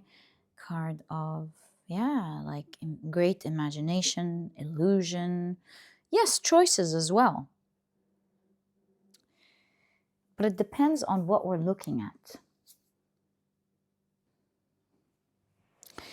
There is something about the unseen plus impulsive action taking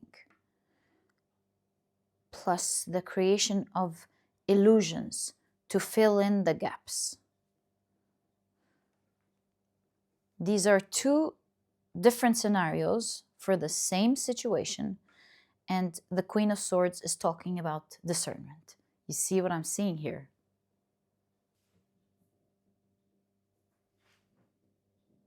Confrontations are ineffective. What kind of confrontations that are ineffective? The Seven of Cups. The confrontations that don't have, where you don't have enough information and had to fill in the gaps yourself. The unseen is a strong message here. When there are many things that you don't see and are starting to assume, taking strong actions before you wait to gather the right information with the Queen of Swords may lead to losses with the Five of Cups. Here it shows what you're expecting and what can actually happen. As things build on and you're working with that energy and change is happening, it's a new world, it's a new situation you don't know a lot about yet. There are gaps, there are times where there are gaps as things form. These gaps will sometimes, I don't want to say push you, but prompt you to start imagine. Our brains are like that. When we don't have information, sometimes we fall into the trap of filling in the spaces ourselves because we love making sense out of things. That's an awesome trait, but we also have to see the pros and cons of our thinking processes. And so, while it's natural that you will fill in the spaces, that's okay. But don't take action and don't assume that your filling is correct. And so you might think that, look, confrontation is always important. Action taking is very important.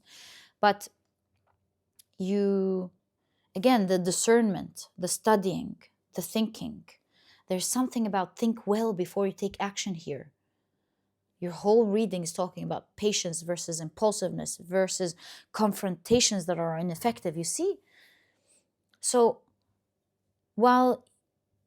when you fill the spaces and it makes sense at that specific point of time, taking a specific action may lead you to think that this is a level up, this is a step up, this is good, you're going to celebrate the results of the confrontations that you're making.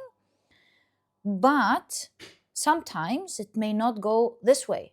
And sometimes it may disappoint you. Sometimes it could be, you nailed it. Sometimes the unseen and how you've imagined it may be correct. And so sometimes you're like, yay, that was a great action. And sometimes it's going to be a great loss and thus a great gamble, I would say. It's not saying that every time you imagine things, it's wrong. But it is saying that sometimes you hit the nail on the head and at other times you could absolutely miss the spot, right? So since this is the case, you are guided with the Queen of Swords. Again, the emotions, unbelievable.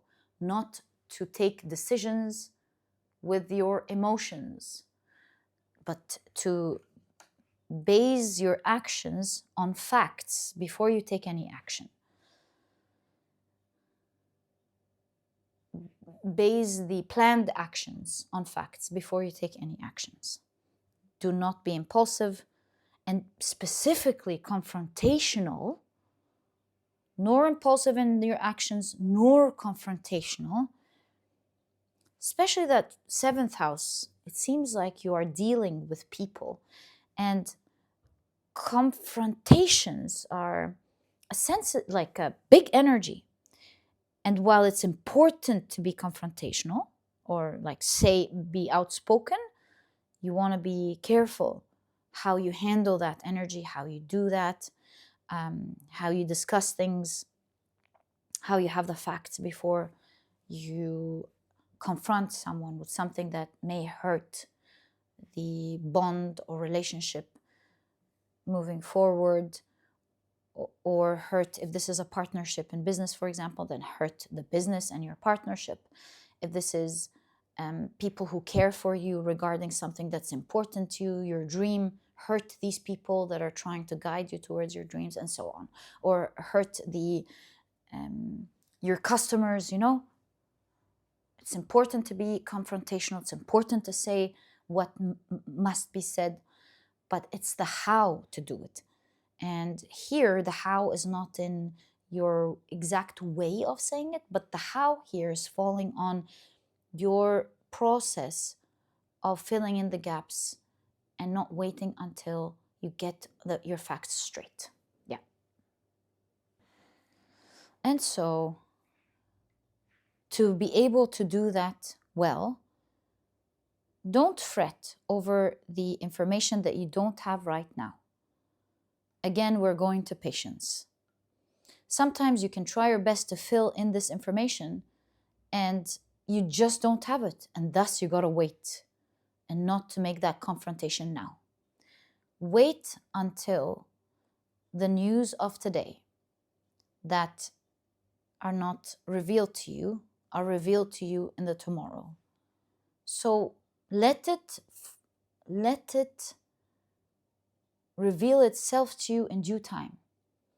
Do your best to collect it, but if it's not coming, wait until you're able to get the right information. At that point, confrontation is absolutely effective. It's ineffective when you don't know and when you're guessing at that point. That's why it is not the what, it's the how. It's not the confrontation, it's the confrontation during a time of being in the dark, not seeing, not knowing. Okay, so that seems to be, for one reason or the other, a very important message that you are meant to hear, whether about this whole situation or not. It's there. I'm guessing it is connected. And finally, let's take a look at the final part of your reading, which is bold backfires. Right, let's see what that is. So you've got Saturn in Cancer with charity.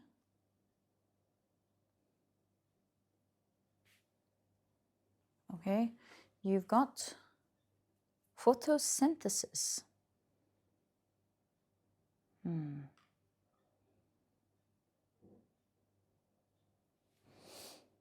Okay. How can we read photosynthesis in your reading? Sunlight, water. I think we're gonna wait. You've got the Magician. That's starting to make sense.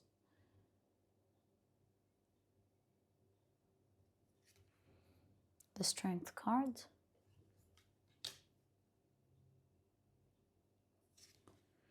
The King of Pentacles. And I'm feeling one more card. Very beautiful cards here, I must say.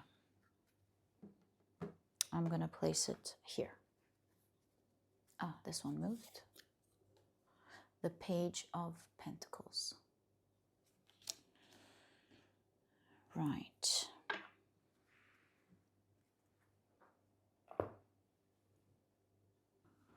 Something about Sometimes the bitter transmutes into sweet, changes to something stronger, better, sweeter. I say sweeter, of course, because of the photosynthesis, the carbon dioxide, the sunlight, the water, changing that energy into that photosynthesis process, changing it into sugar that feeds the plants. And we see Saturn here, hardships. Oh, bold backfires. I'm reading it in a different way here. Sometimes strong energy can be transmuted into something sweet if you handle it correctly. You know, the strength card talks about handling strong energy the right way. Handling strong energy with the strength card, it's not to do it by getting into war, but it's doing it by displaying, by both parties showing each other their strength very well. And in this case, instead of getting into a war and fighting each other, doing things gracefully with each other in the understanding that both parties are strong. This is when this civil interaction can happen. Oh, actually, this then makes sense about the bold backfires again. I'm starting to get the message. So,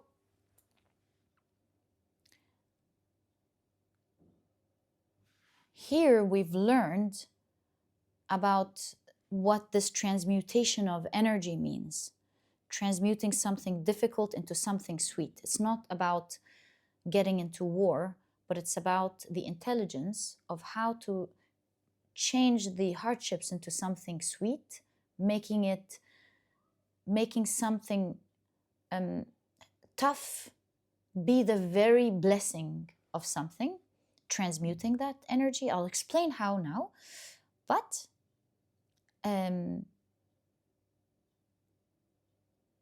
the opposite energy of that, or the unfavorable way to handle this, is being bold, or being aggressive, maybe, that war we were talking about, because that backfires. And I'm not going to assume what this is about again. Is it work? Is it relationship? I don't know. But it's something pertaining to your dream and how you handle it as your guidance. It looks like something big is about to happen in your life. How to, transmuting the energy. The magician uses the tools to bring magic into existence. So there's something about transmuting that energy. But to do that, you must first show your strength. It shouldn't come from a place of weakness. Like, for example, let me give you an example.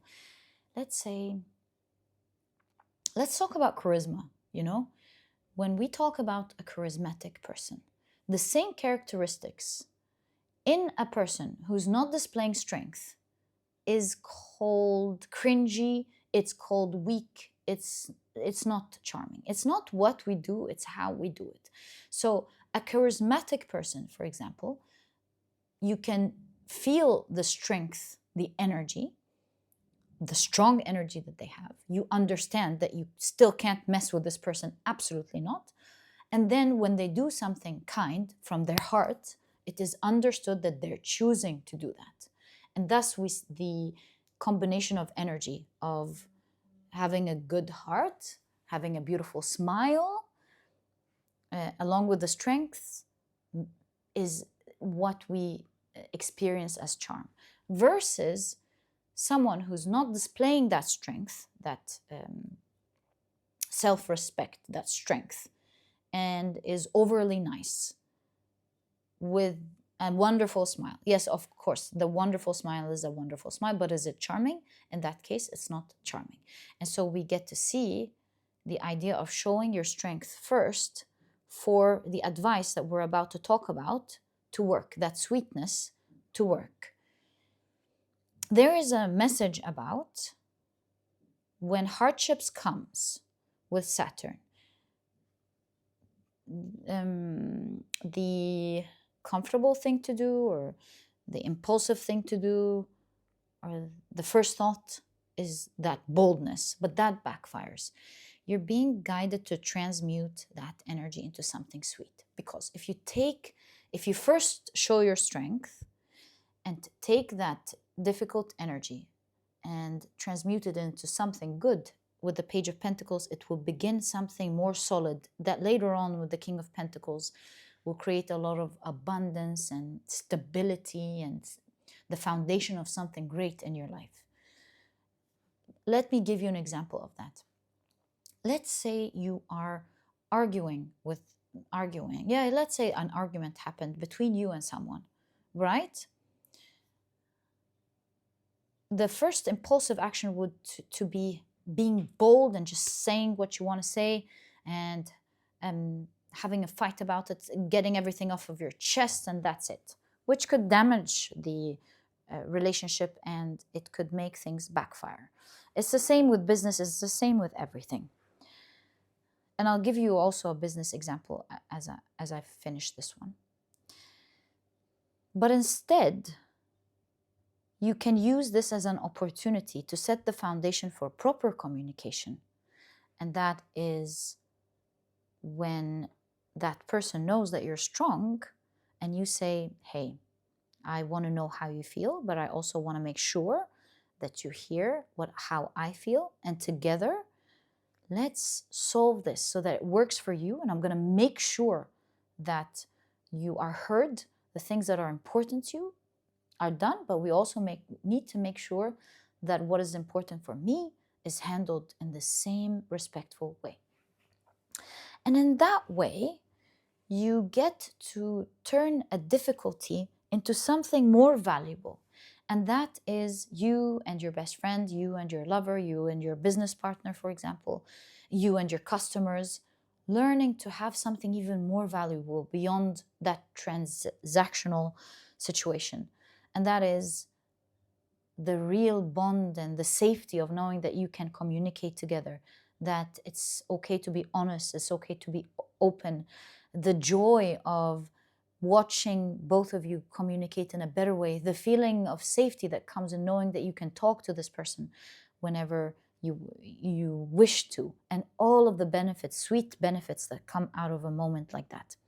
And so whether this is you and your customer, like for example, with if this is your customer or your manager, it's taking the opportunity to show that your customer matters more to you than anything else. And that builds a long-lasting relationship that is much more valuable than anything that you would like sell in the moment. So there's something about that here. When it comes to your big wish and these difficult times come, we know, first of all, don't fill in the spaces. Second of all, don't make bold actions because it will backfire in this dream. Instead, you are guided to use it as an opportunity to transmute that energy, to feed the bigger picture, to feed that beautiful dream, rather than win in the moment. You have all of the tools to do that with the magician. You're a skilled person. You can absolutely do that. And you will be able to if you should decide to do that. But to do that, you must show your strength first. Don't do it from a weak place. Do it from a strong place. Because that will begin something that will later on benefit you much more than what you can get in the moment. It will be the foundation in which this dream will stand on forever. The foundation which will make this dream capable of manifesting in its best way, and the foundation that will create great abundance when it comes to your dream moving forward. So yeah, I can tell you with confidence, my dear pile number 2, that the strongest message here is a huge dream coming true. And it's like you're getting the guidebook to allow it to fully manifest in the best way a roadmap, if you will, of how to do the best of this dream when it starts happening. And yeah, that's exactly what I see, my dear pile number 2, when it comes to your personal reading. And I truly hope you've enjoyed it. If you have, please give me a thumbs up. Subscribe to the channel so that you never miss a reading that I upload. And my dear pile number 2, I'll catch you in the next reading. Bye. Hi, pile number 3. Welcome to your reading. Today, we're taking a look at your personal reading. And I've explained in the introduction why I've called it a personal reading and how I'm going to go about this, trying to make it your personal reading, although it's a general reading. But to summarize this, if you want to watch it, if you want to watch more about it, you'll find it in the introduction. But as a summary, I will be reading the cards in terms of energy and not getting into the specifics, which will change from one person to the other. Ooh, listening to the reading. Fine, I'll keep this as the first part of the reading, but I do want to keep the deck around because your reading will be divided into 4 parts, as I'll show you in a moment. But very quickly, let me introduce your pile to you. Your crystal is the beautiful Sodalite. And if you've picked your pile using your zodiac signs, then in that case, the signs for this pile are Virgo, Cancer, Sagittarius, and Scorpio. Welcome to your reading. If these are not your signs, please don't worry about it. It's just another way for others to pick their piles as well. All right, so let's get straight into it and reveal your card. So this is what your main card looks like. And as you can see, there is a message in each side. And we will be placing this right in the middle and reading each side on its own. The 4 sides may connect and form a whole message for you, or they may be different messages that you're meant to hear. Let's find out together. So the first side that we will be exploring in your personal reading is called Balanced. So let's see how this speaks to you and what it's meant to show you. With Balance, you've got the cards Desert,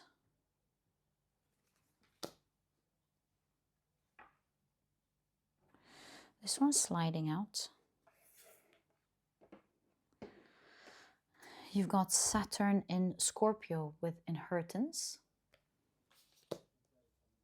You know, Desert and Inheritance, it kind of makes me feel like from nothing to getting a lot of things. With Inheritance specifically, it's getting. It's not working for something, it's just something being passed on. So the idea of getting in abundance. Here the Desert is something about not having much, if at all. Yeah, something like that. Let's take a look at your tarot cards. Oh, well, I was like, did I shuffle this? Is this the High Priestess? No. Okay. So it begins by your 2 of Swords. Or should we pull out the 8 of Swords since we saw it anyway? Yeah, let me pull that out and I'll be back. Okay. 8 of Swords. 2 of Swords.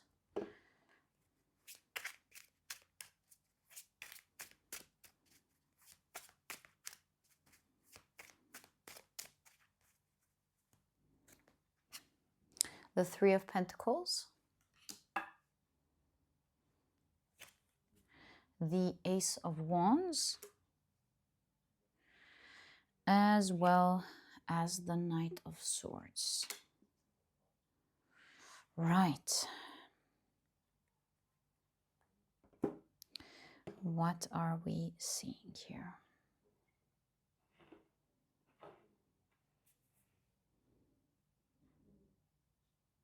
One, two, three.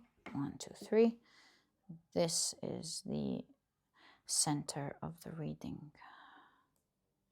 Speaking of balance, you've got the 2.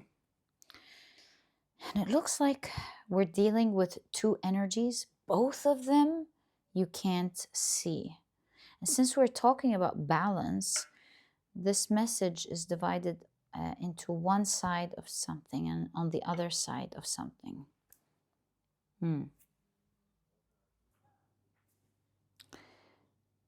It feels to me like you are at a crossroad. Perhaps you are taking a grand decision. But the thing is, whether these energies are actually clear or not, what I'm sure of is that you really can't make your mind up because you don't have much information, or you can't see any of the two paths where you're at the moment at the crossroads. And so you could be at the moment at this crossroad, or this could be talking about what's about to happen, where you find yourself choosing between two critical paths in your life.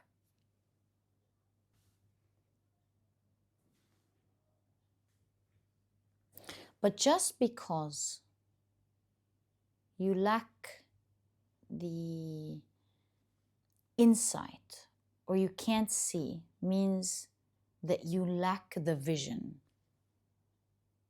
necessarily. And one of your paths ahead is information that you are choosing not to see. In the other path is information that you may not be seeing, but is information that you could find out about. Fill yourself in with it. Work with it with the Three of Pentacles. So that's our starting point in your guidance here. Just like I said, the fact that you can't see doesn't mean that you lack the vision to see it. And so with balance here, before you make a move, you're guided to move with balance. And to move with balance is to not take any steps based on emotions, which can sometimes blind us.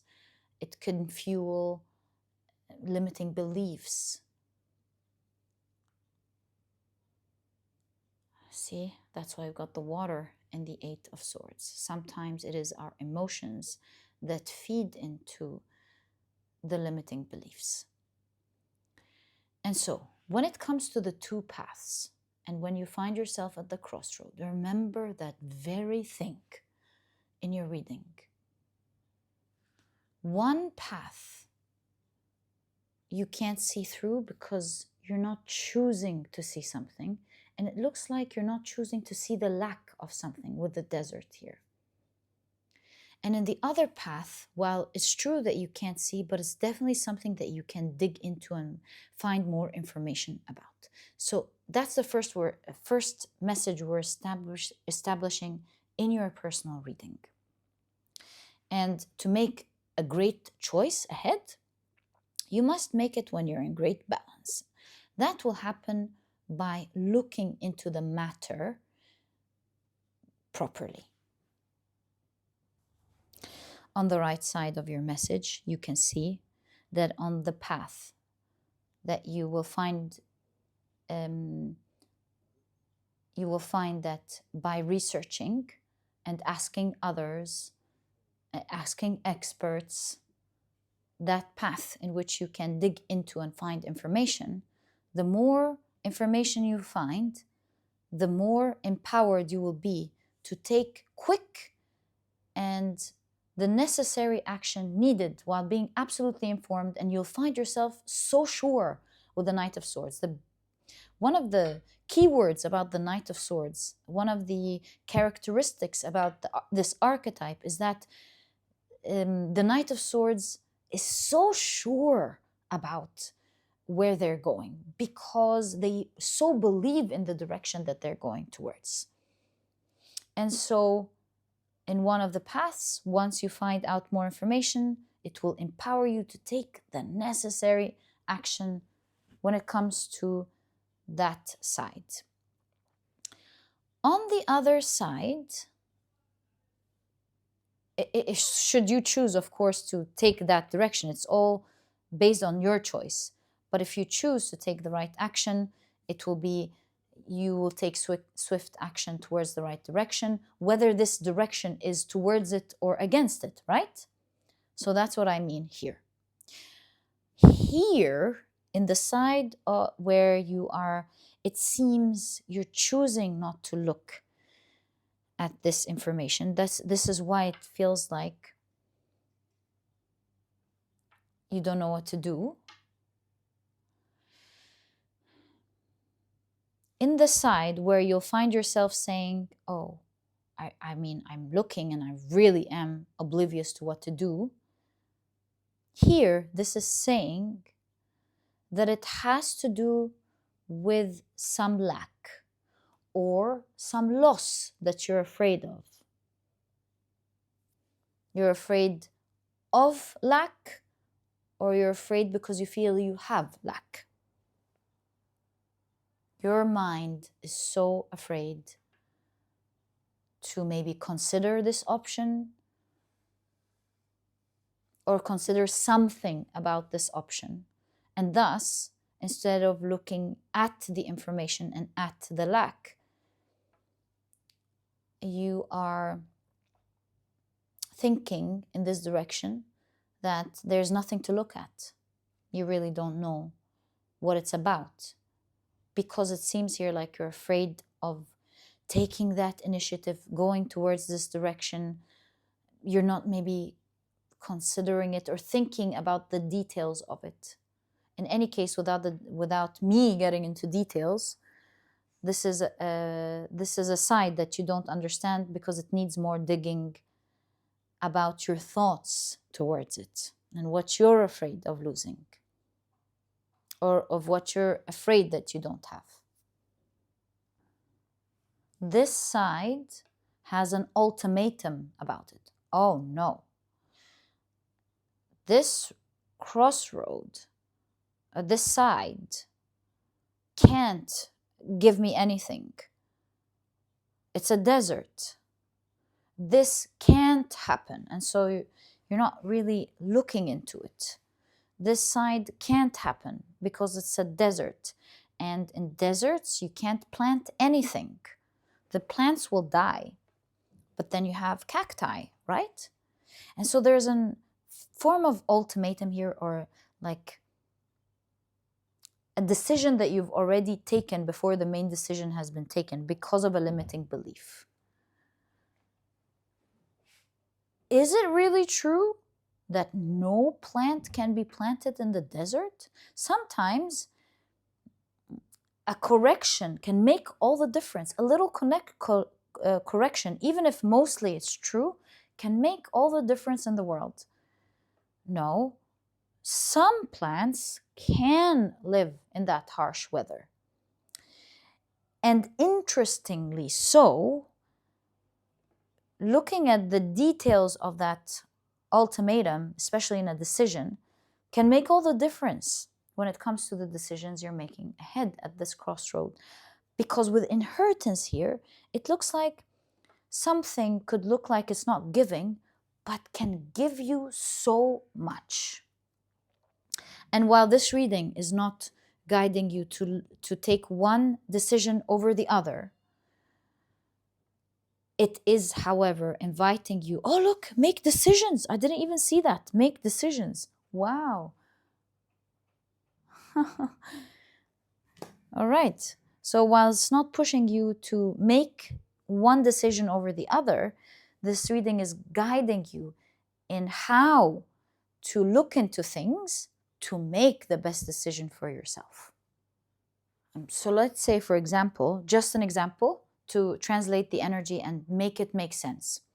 Let's say you're choosing between two universities. While the universe or your guidance is not to tell you which university to take or to get into, your ideas or the fact that you feel like you're not seeing doesn't mean that you don't have the vision to see. And so let's say your idea about one type of university is, I don't know, I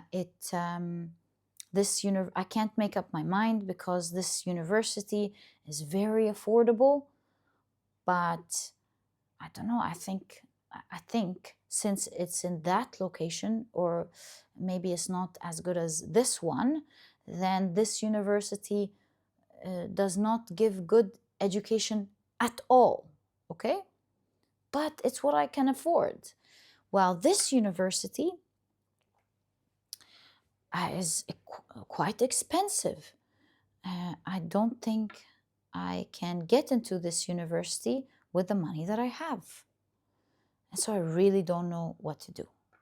In that case, the universe is showing you that you can fill yourself in with the information that you need to take the appropriate decision for yourself. Here, you might need more effort to get into the university that you love, while here it could be talking about, while maybe it may not be, or you think it may not be as good as this university, but there are some maybe classes or section fields, right, that are actually very good, that are known, that are reputable in this university. Like, oh, you're in that section in that university, they teach really well that class or that field. That's what I mean. So,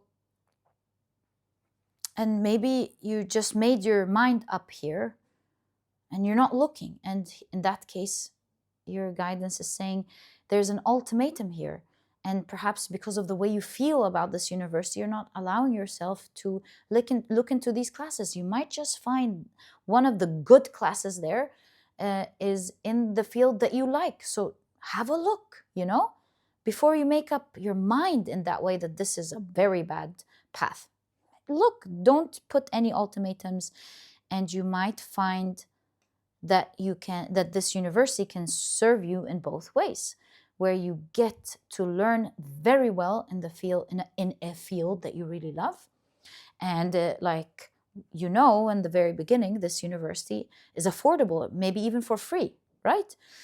Now, that's not saying go to this university. It's just showing you, it's giving you clarity, it's guidance to give you more clarity about your two paths so that you can make the best, most balanced decision. And the next part is about the making decision for yourself.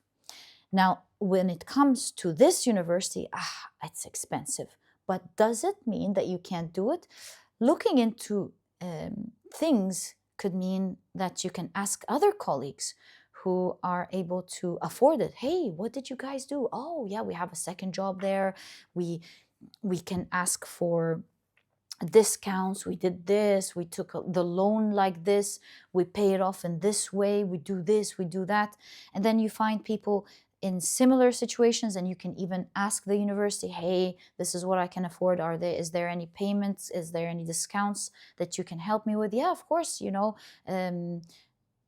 I'll schedule a meeting with the expert that can absolutely walk you into the you can absolutely do it. Many people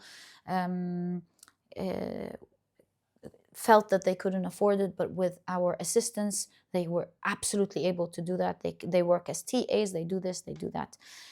And so information could empower you to make the best decision for yourself. So you might visit both universities, this here with an open mind instead of like a closed mind, and actually look at the classes, because you might find classes that you like, or fields, that you like. And here, you can collect information and then find yourself equipped to take a better decision. You might come back home after these two meetings and go, oh, I actually love both options now. Now it's reversed. I love both these situations. What should I go with? And thus you feel empowered with your vision to make a better decision for yourself. So whether this is actually happening in your life, I'm not going to assume, or about to happen, this is your guidance there. And let's now look into the make decisions part. It seems like this is, at least up until this part, this message continues. So let's pull out your cards.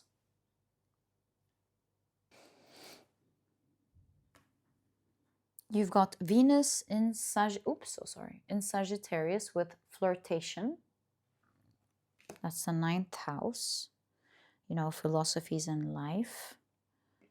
or exciting journeys, we'll find out.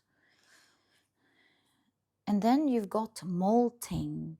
Interesting. Okay. Let's see how that fits into your message.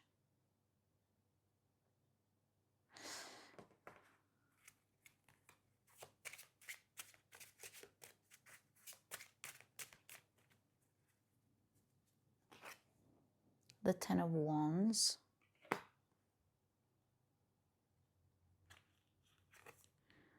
The Fool card.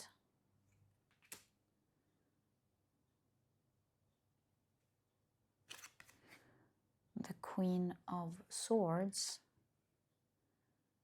as well as the Magician. Look, the Ten of Wands and the Fool card both are talking about a new beginning, because the Ten of Wands is, yes, a lot of heaviness, the pinnacle of heaviness, in fact, but it's the end of it, leading to a new beginning.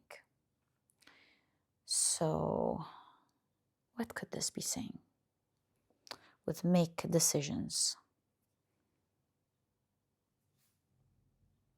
The release of the old, just like molting, to give way for the new to arise, right? Release of the old, Ten of Wands, the release of the heaviness, release of the old to make way for the new to arise. Why'd you have that? It's very interesting though. The message is very clear, but I'm just wondering why you're getting that. Especially that the Queen of Swords is actually associated with making decisions.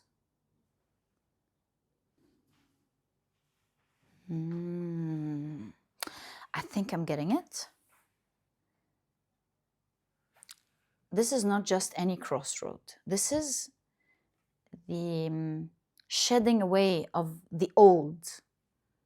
Like, this talks about how your whole life is changing because of this decision. This is no small deal. And so, to start your life in the best way, this decision must be taken from a place with flirtation, from a place of joy, rather than a place of great pain.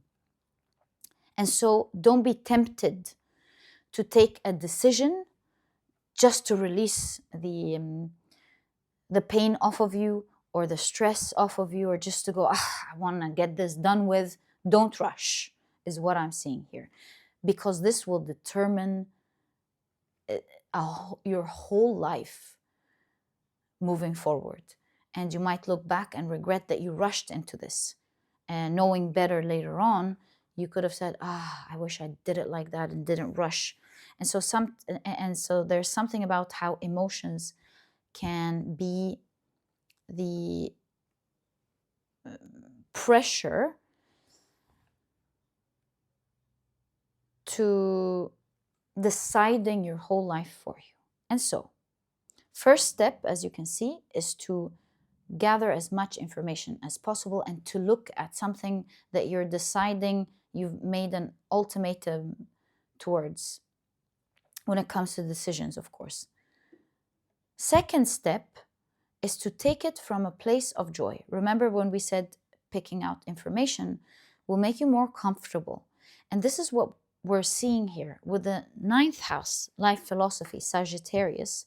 Take it from a place of excitement, where you've gathered so much information to the point where you are excited. Like, once you reach the point of you being sure about the direction and being super excited about it, this is when you know it's the right time to make that decision.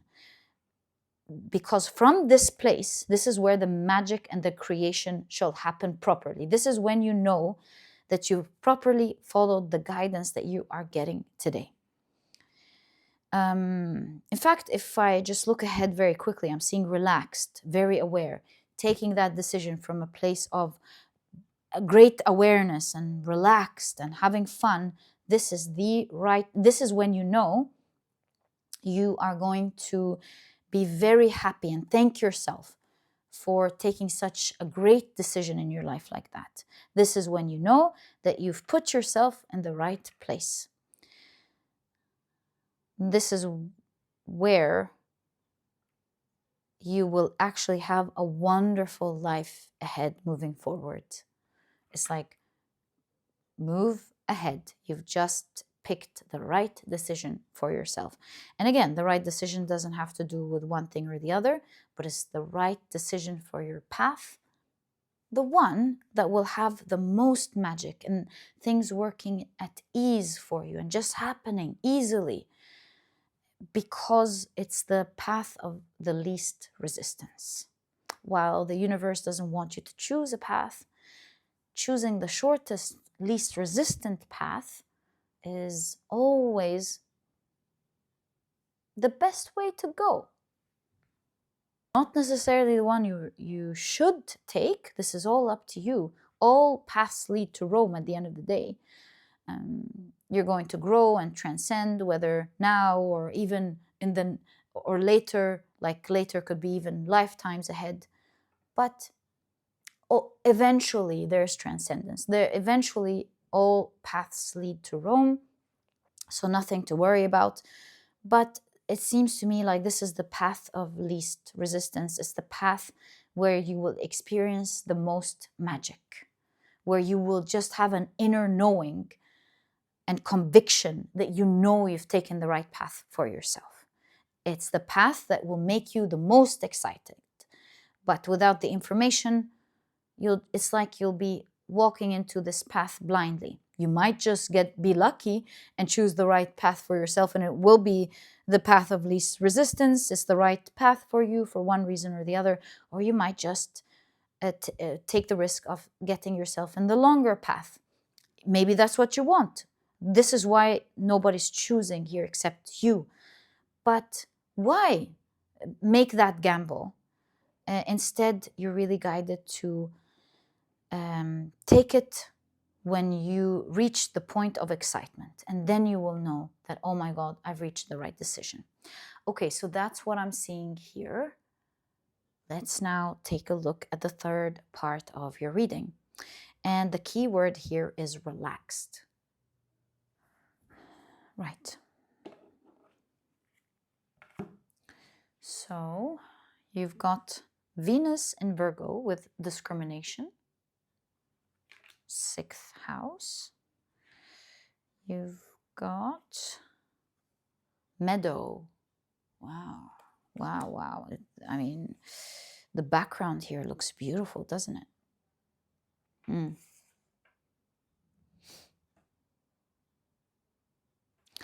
And let's take a look at your tarot cards. You've got the 3 of Cups. Gosh, this feels so beautiful. No wonder you're getting relaxed. But I wonder how this fits into your reading, or maybe it's a whole new reading. Who knows? Like it's a personal reading and now we're looking at something else.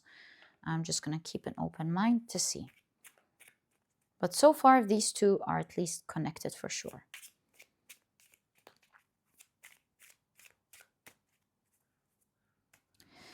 You've got the 10 of Swords, again talking about the end of pain. The Strength card. Okay. Yes, the end of pain, but I'm sort of understanding something better now that the Strength card has appeared. So one more tarot card. 1, 2, 3, 4, 5. Let's do 5. 1, 2, 3, 4. Yeah, let's see what the cards show us. 2. Okay. All right. So you've got the 8 of Cups.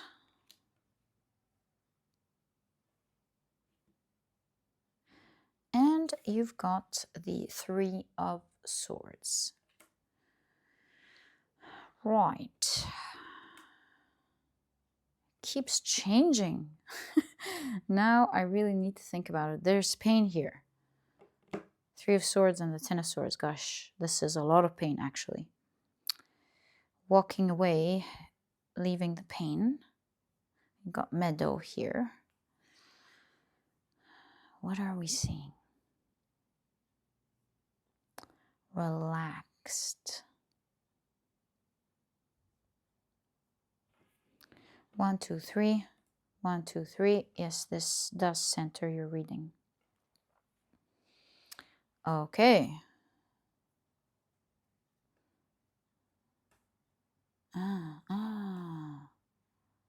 Right. The main energy seems to be talking about being relaxed at the epitome of pain. What an interesting message. Being relaxed at the epitome of pain.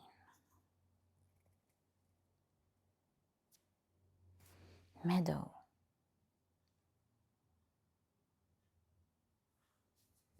This seems to be deep, very deep. I just want to figure it out properly.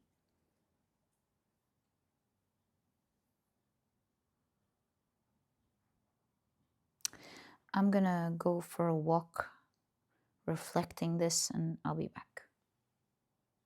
Interesting. I even thought to myself, why am I sharing that? And as I just got up now, I noticed the 8 of Cups and the 3 of Swords. Perhaps walking to figure out pain? Perhaps because I was just about to get up and walk to figure out your reading. And I was like, why did I share this with them? I usually just pause and if like I need to think about it, I'll just go for a walk and come back. So I think there's something about going for a walk, or it doesn't have to be walking, could be, oh, leaving. Okay, I get it. There seems to be something about you needing to walk away for now from something that is creating a lot of pain in order to process this pain well. So this could be about something else in your life entirely. Relaxed. Yeah, oh, okay, I totally get it now. The more you sit in this pain energetically, you are holding on to it. And the best and fastest way to release a pain that you are currently going through and regain your strength back and vitality, it is to move for a while. The movement will process the pain. I mean, even if this is talking about your health, the same is absolutely true, because the 6th house, Virgo, talks about health, but it also talks about work. It also talks about your everyday routines, whatever it is, the thing that you're going through every day. That's one way, one energy here. Another energy is your work. Another energy is your health. It could be anything else entirely. I'm just reading energy, but I'm also pinpointing the details I'm seeing, right? So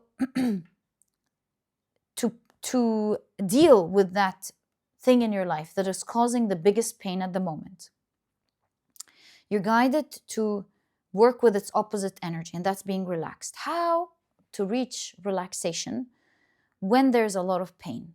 In your case, you will find that strength and vitality through movement. Whether this is for now, moving away from this pain. Is this a person, for example, that you deal with every day? You need a break to process through this information to heal that energy. Is this your workplace? Can you take a few days off? If you can't, could it be mentally with the swords, absolutely preventing yourself from thinking about it once you leave the office to process this information? Is it your health? Movement will process through this pain.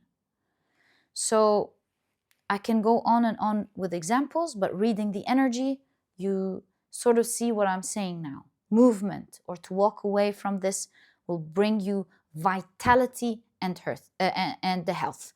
Discrimination reminds me of the alchemical process of what's the word called? Extraction. extracting the impurities. And so this is talking about how when you eliminate the pain point, you allow something to heal, and whether you want to come back or not, it's your choice. Like for health, for example, let's say when you eat something these days, since you're in a lot of pain, it disturbs your body, for example. And by the way, please consult an expert. I always say that, or your doctor, a health consultant, an expert for sure. This is just reading energy.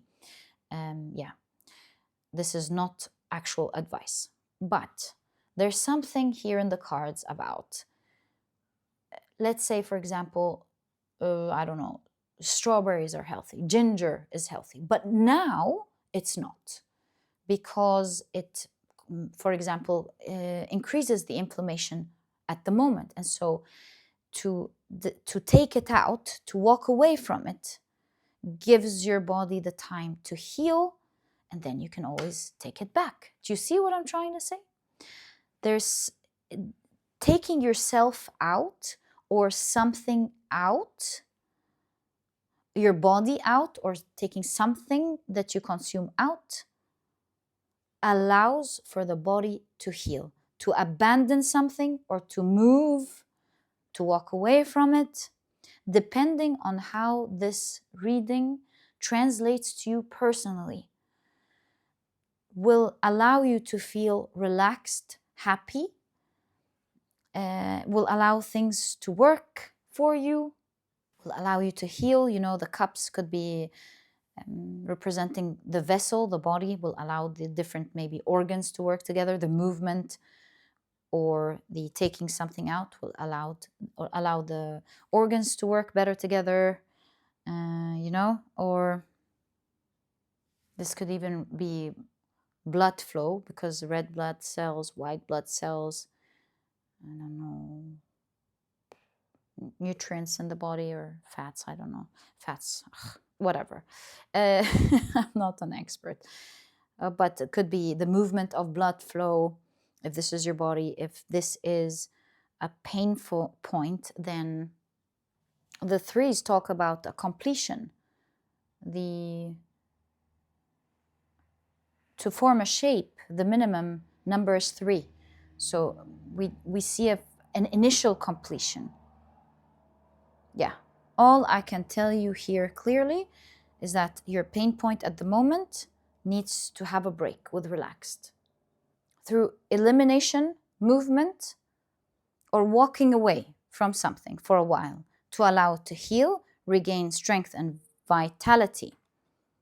Taking yourself out or taking something out. And it will heal this situation. That's what you're guided to do with a difficulty or something, pain that you could be going through in your life at the moment. So that's a second message that I see here for you in your personal reading that you're meant to hear about. Finally, we have very aware.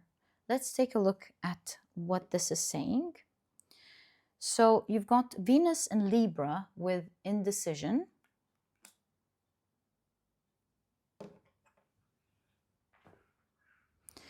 You've got change. You know, this did pop up in pile number 1.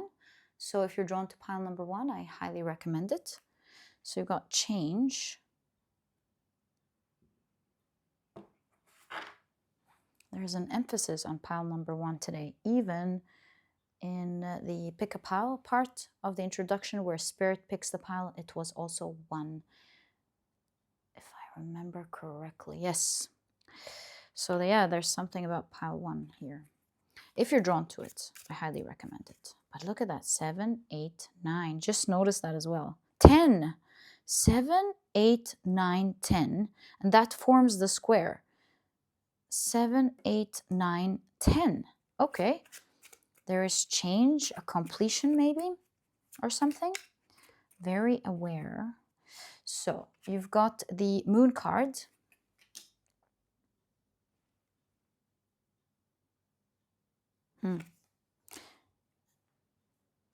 Right. The Page of Cups. And it stops there. Let me adjust the camera. Hold on.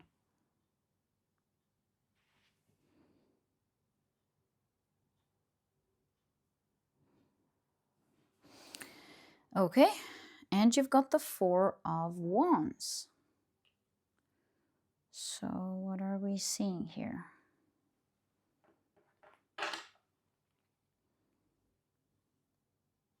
Indecision. What? It's crazy how most of your reading has been talking about decisions. It's crazy. So we're going back to this decision. Maybe this is all a full message, and in order to take the right decision, it's important that you heal a pain point in your life as well. So it looks like this was part of your reading, actually. It's very vital to heal a pain point in your life at the moment, because if you do heal it on its, that's why I've got discrimination. If you heal it all on its own, it will help you take that decision better. Wow. So back to the decision, I guess, with indecision. Venus in Libra. What are we seeing here? Yeah, isolate this part, heal it before you take a decision. So it looks like you've got some good time to make that decision. Don't rush. In fact, seeing these two dogs kind of makes me feel something about the two decisions. The dogs have strong throat chakra, and we can see a path here. Or perhaps loyalty in general, because of the Page of Cups. Loyalty. Yeah, the Page of Cups is that innocent energy. You know how when we make friendships in childhood, that innocence, you know, for the most part, that it's real, it's true, it's not tainted by bad intentions or anything like that. Page of Cups here shows something about real friendship, real loyalty. Real loyalty. Then you've got the Scorpion here, which shows where it can bite. So we're seeing something about being loyal, but not being naive when being loyal. Why are you getting that? Also, you've got the idea that time's running. Or is that your idea? We just established that you have time to isolate something, heal it, before you take a decision. And so, what is this saying? Now here, I need to take a walk. Let me think about it. Actually, I just noticed something. I think you are the one that is afraid of time passing. While, of course, it's important to take a decision and not wait forever, because obviously time will, then in that case you haven't used your time properly. But there's something about you you being afraid of time flying. I'll tell you why. Because the Page of Cups has the iris, right? And we just established something about naivety here as we were taking a look at the Page of Cups. And so the Page of Cups has the iris flower, and the iris flower is the first to bloom in the spring. So that first thing, I need to jump start and do something. If I'm loyal, I will take a quick decision. There's something about don't be impulsive just to show your loyalty for something, because the Four of Wands is a commitment card. This is a long commitment. You don't want to rush. And to show your loyalty, sometimes in trying to show your loyalty, you could be hurt later. Like even this could even be used against you, and it could stab you in the back. You might be loyal to something that may not be loyal to you. It could be subject to change. Maybe this thing or this person or this path could be initially loyal to, but then people could change, or even like literal people can go and other people can come. Whatever this is about, I don't know. But put the factor of change into consideration before you decide to be that loyal. Because if we go back to the example of the university, maybe you want this university, for example, showed you great loyalty, and you want to match that loyalty. They're like, don't worry, come here and we'll take care of you. And then or this university, come here, don't worry, we'll take care of you. And then you wanting to innocently be loyal to the very people that wanted to take care of you, matching the loyalty, you know, these very people in the management could change. They could go and other people can come and they won't remember anything that you've been promised with, you know? Or if this is like a person, or I don't know, in whatever path, there's something pertaining, I'm not going to assume, but there's something pertaining to matching loyalty, and that could lead to indecision. And so don't jump into being loyalty just because you're afraid. Don't jump into being loyal, choosing the path of loyalty as opposed to choosing the right and correct path for yourself just because you're afraid of time passing. Take your time in making that great decision of your life, because as you can see, everything in your life is going to change. All the old's going to go and in comes new energy. So your path ahead, determining maybe even the rest of your life, and the long haul, the long commitment that you're going to get into, you deserve to be committed to something you're convinced about, you love. It's akin to you playing the parents' role in the old days of choosing a bride for their son because it's the best way to go, rather than understanding that it's the heart that chooses, or choosing the career path of their children, rather than understanding it's, again, the heart that chooses. So be loyal to yourself, is what I'm seeing here. This is a long commitment. Don't try to be loyal and match the loyalty. While it's a wonderful thing that one side or the other wants to be loyal to you, appreciate that loyalty, but also consider the fact that things could change in the long haul. And the best thing that you could do for yourself and stay true and faithful to yourself is to take the right path that makes you happy, that speaks to your heart with the Page of Cups. And that continues to be a message here. When you're excited, make a decision and don't be swayed by trying to be loyal to something else, because that loyalty, while it's a great argument, that loyalty can change greatly. And so the best bet and the best thing to do in general is to stay loyal to yourself and to your heart. And that is the final message that I see for you, my dear pile number 3, and the message that ends your whole reading. Stay true to yourself, stay true to your heart. That is the person or the thing that you really need to stay loyal to. And my dear pile number 3, this was your personalized reading. I truly hope you've enjoyed it. If you have, please give me a thumbs up. Subscribe to the channel so that you never miss a reading that I upload. And my dear pile number 3, I'll catch you in the next reading. Bye!